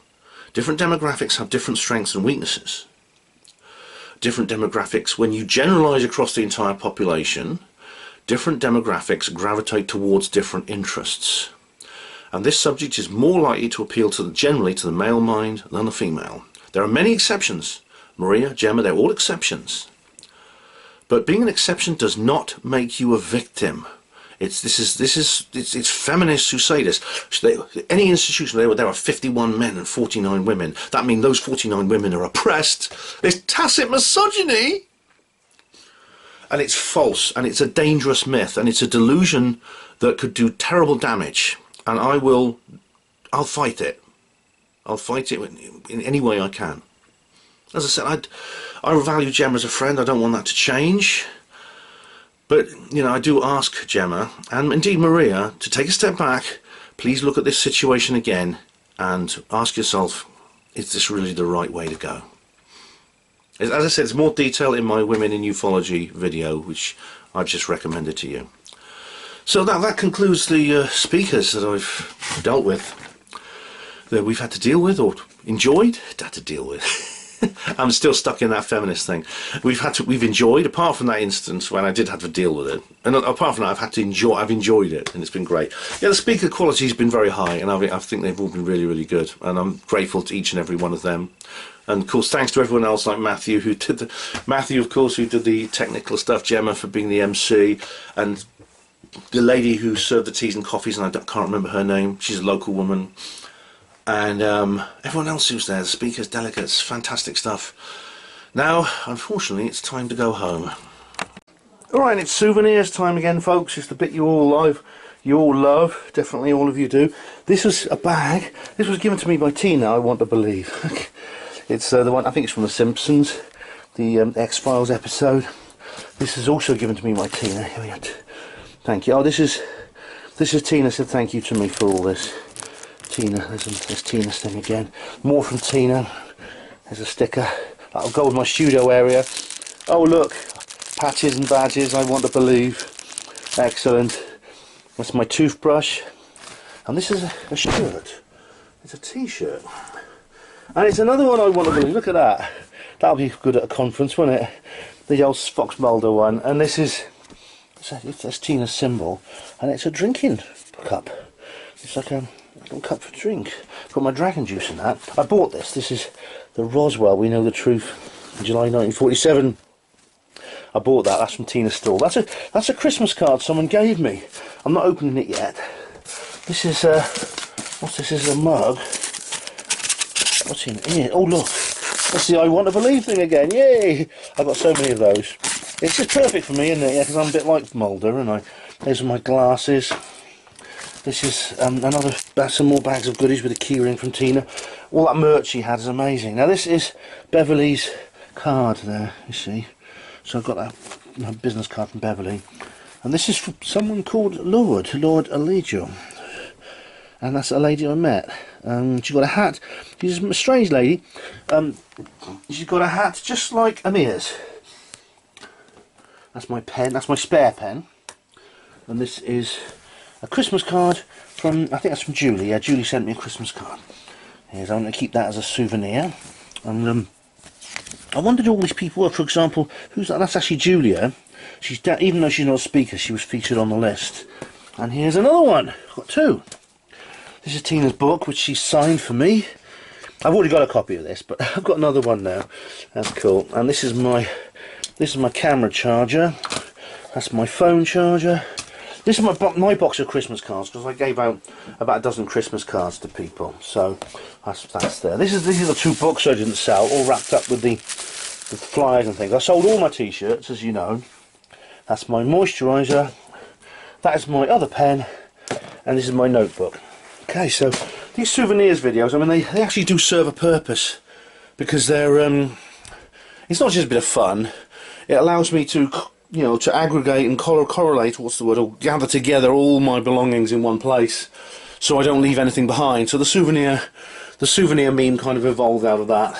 So that's why I do it. Anyway, it's almost time to go home now. So, but anyway, everyone's downstairs at the moment. They're getting ready to go to Cornwall, so I've been sort of having morning breakfast with them. So yeah, I'm off. Hello, Colin. Good morning. Good morning. It's Monday morning, Monday, and Colin Monday and the others are off for an adventure in Cornwall. Yeah, well, they're going to see Bob Osborne and Jay. All right, well, let the universe decide. And fair enough. But the others are. I know a group of them, including Ida and Amir, and a couple of other people are going to Cornwall to see Bob Osborne and James Casbolt. I'd love to join them. As I said, I've been to Cornwall twice without really going there, if you know what I mean. It's a long way. Yeah, but it's a 4-hour drive for me. And so, but I've got to go back. Unfortunately, I've got to go back to the unreal world of normality, Normiville. But it's always I hate doing this. I hate this moment where you have to leave and go back to Normiville. Things come to an end. Yeah, it's like it's not going home. It's leaving home and going to a strange land, being a stranger in a strange land. But that's the destiny I have taken it upon myself to do. So I shall do so. As I said earlier, maybe I chose this. But Colin, any highlights for this particular event apart from our own spot, of course? It was very good. Yeah, of course, that was very enjoyable. Yeah, I haven't really talked to you since Saturday, so that was good. I think that went down well. We did a good overview, which worked well, and of course Brad's talk was good. But I've enjoyed all the talks, including that last speaker. What was her name? I forget now. But yeah, it was very good, very, very good. So, very successful event. Beverly Road. Yeah, Beverly, that was very good. Yeah, very good. Yeah. And I actually had seen a video I think Miles done previously, so I was kind of familiar with some of her. Yeah, I watched that video. It's quite shocking. But no, it's all good, and cool. Just look forward to the next one. Next event, wherever that is. And, me too. We'll see what 2026 brings us, Ben. You know, yeah, definitely. It's going to be all roses and light. I don't think. But I doubt it. The way the year's finishing, it's more depressing attacks and things. So. It's good to see you again, mate. Yeah. See what happens on the 19th, like we said. Miles, all the best, mate. I'm off. I'll see you. Yeah. Good alien term or Oh, no, all right. The alien term. You're not allowed. All right, it's a secret. Just forget you heard that. All right, guys. I'm here at the Devizes bus stop. Here, going back to Swindon. First stage of my journey home. It's a 2-stage journey. Black Swan, where I had my time slip. The Pelican Inn. It's all very familiar to you, I'm sure. This is. I was going to do like a little bit of videoing on the way through 411 Alley, but I was walking up the Basic Project Road and And Miriam stopped and gave me a lift, so I got a lift here with Miriam. This is a moment I loathe. I really do. I hate it. This is the start of the post-conference come down, which is particularly bad this time because it was a particularly good event. And yeah, I'm feeling unhappy about it. I really am. I'm feeling pretty downhearted, as I always do. It'll wear off in a day or two. You know, it's only a temporary thing. But as I was saying to Colin just now, it doesn't make it any less powerful. It doesn't make it any less a real feeling. You know what I mean? So I've now just got to get back. A little bit of I think I forgot a little bit of postscripts. Actually, I forgot to mention at the time. I think I might have mentioned it. I'm not going to go back and edit it out, but I was on the Typical Skeptic podcast, thanks to Julia Ankerhaven, who arranged that, and Rob, the presenter. I sold him my last copy of the first edition of Roswell Rising, the 2016 one with the small print, without the ads for the other books, because I didn't know I was going to write a trilogy back then. I thought it was going to be one book.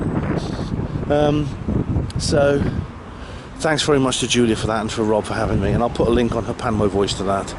The links to the videos apparently are on Facebook. Whether they'll stay there, whether they'll be a Basis TV exclusive, I don't know, but you will see the video with me and Colin doing our talk. The bird that Miriam and I uncovered, the strange bird sitting by the side of the road last night, it's actually a brown quail. I managed to identify it from pictures. It's a very, very common bird in the area. Not rare. It's not a pseudocryptid or anything. It's a species that lives in this area. And this is the big question: is what was he doing? Just sitting by the side of the road? It was there. We turned around, came back, stopped. I just got out of the car and it just flew off. Yet the cars passing didn't make it fly off. So that was a bit strange. Anyway, I think that covers everything, except whatever happens to me now between now and the next 3 hours when I get my journey home. I could have stayed a bit longer actually, because they're all still getting ready to go to Cornwall. But I don't want to be on the bus during the rush hour, which means I don't want to be on the bus in the rush hour, which means I need to really leave by about 12:30.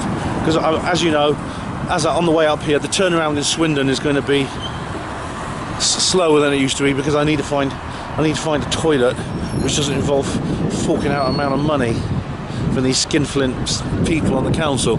So yeah, it's getting windy, so off to Oxford I go. And I'm on the bus, and time to say goodbye to the bottomless duck pond that has a bottom. There's a nice artistic piece. There's that famous corpse.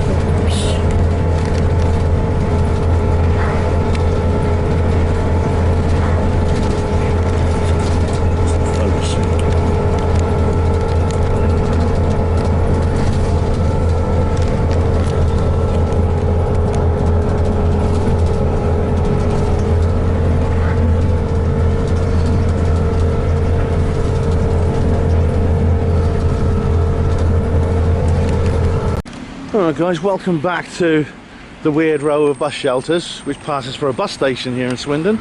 Apparently I've got to get to bus stop letter P.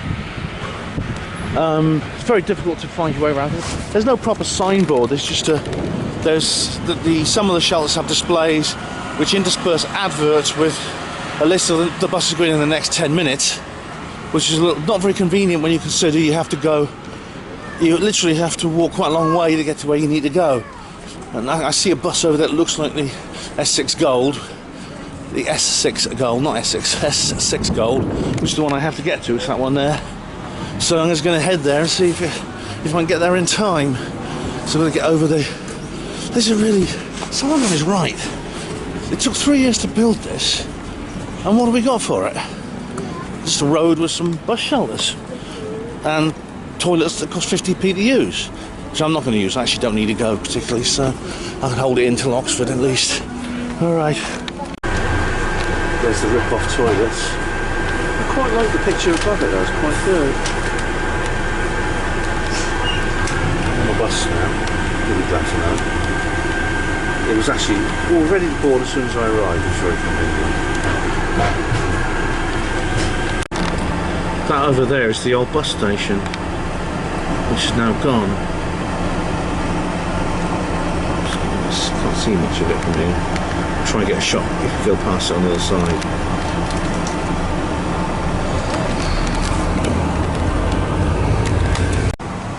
Alright guys, well here I am back in Oxford. There's Oxford Station. I don't want to. I've had a great time. Favourite speakers? Oh no, I can't go there. I can't. I just want to say thank you to all of them, and to all and to Miles especially, everyone else who helped out, the delegates, the staff, the lady who did the tea and coffee and cakes, Matthew for doing the tech stuff. I think I've said all this already.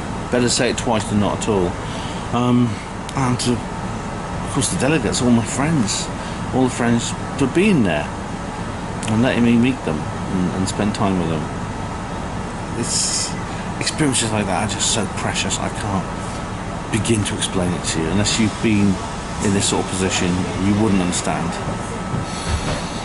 Yeah, this is definitely the best thing Miles has ever done, and he should be proud of what he's achieved. And thank you for watching, for accompanying me on this little journey. What's coming next? Well, I've got some live streams for Christmas. There's the 19th is going to be the 19th is going to be 3i Atlas Perigee Day, and I've got maybe something else on that day as well, which I'll do a live. I'll definitely do a live stream for 3i Atlas. But thank you all for watching HPANWO TV. Hospital Porters, Pride and Dignity. Stop the New World Order.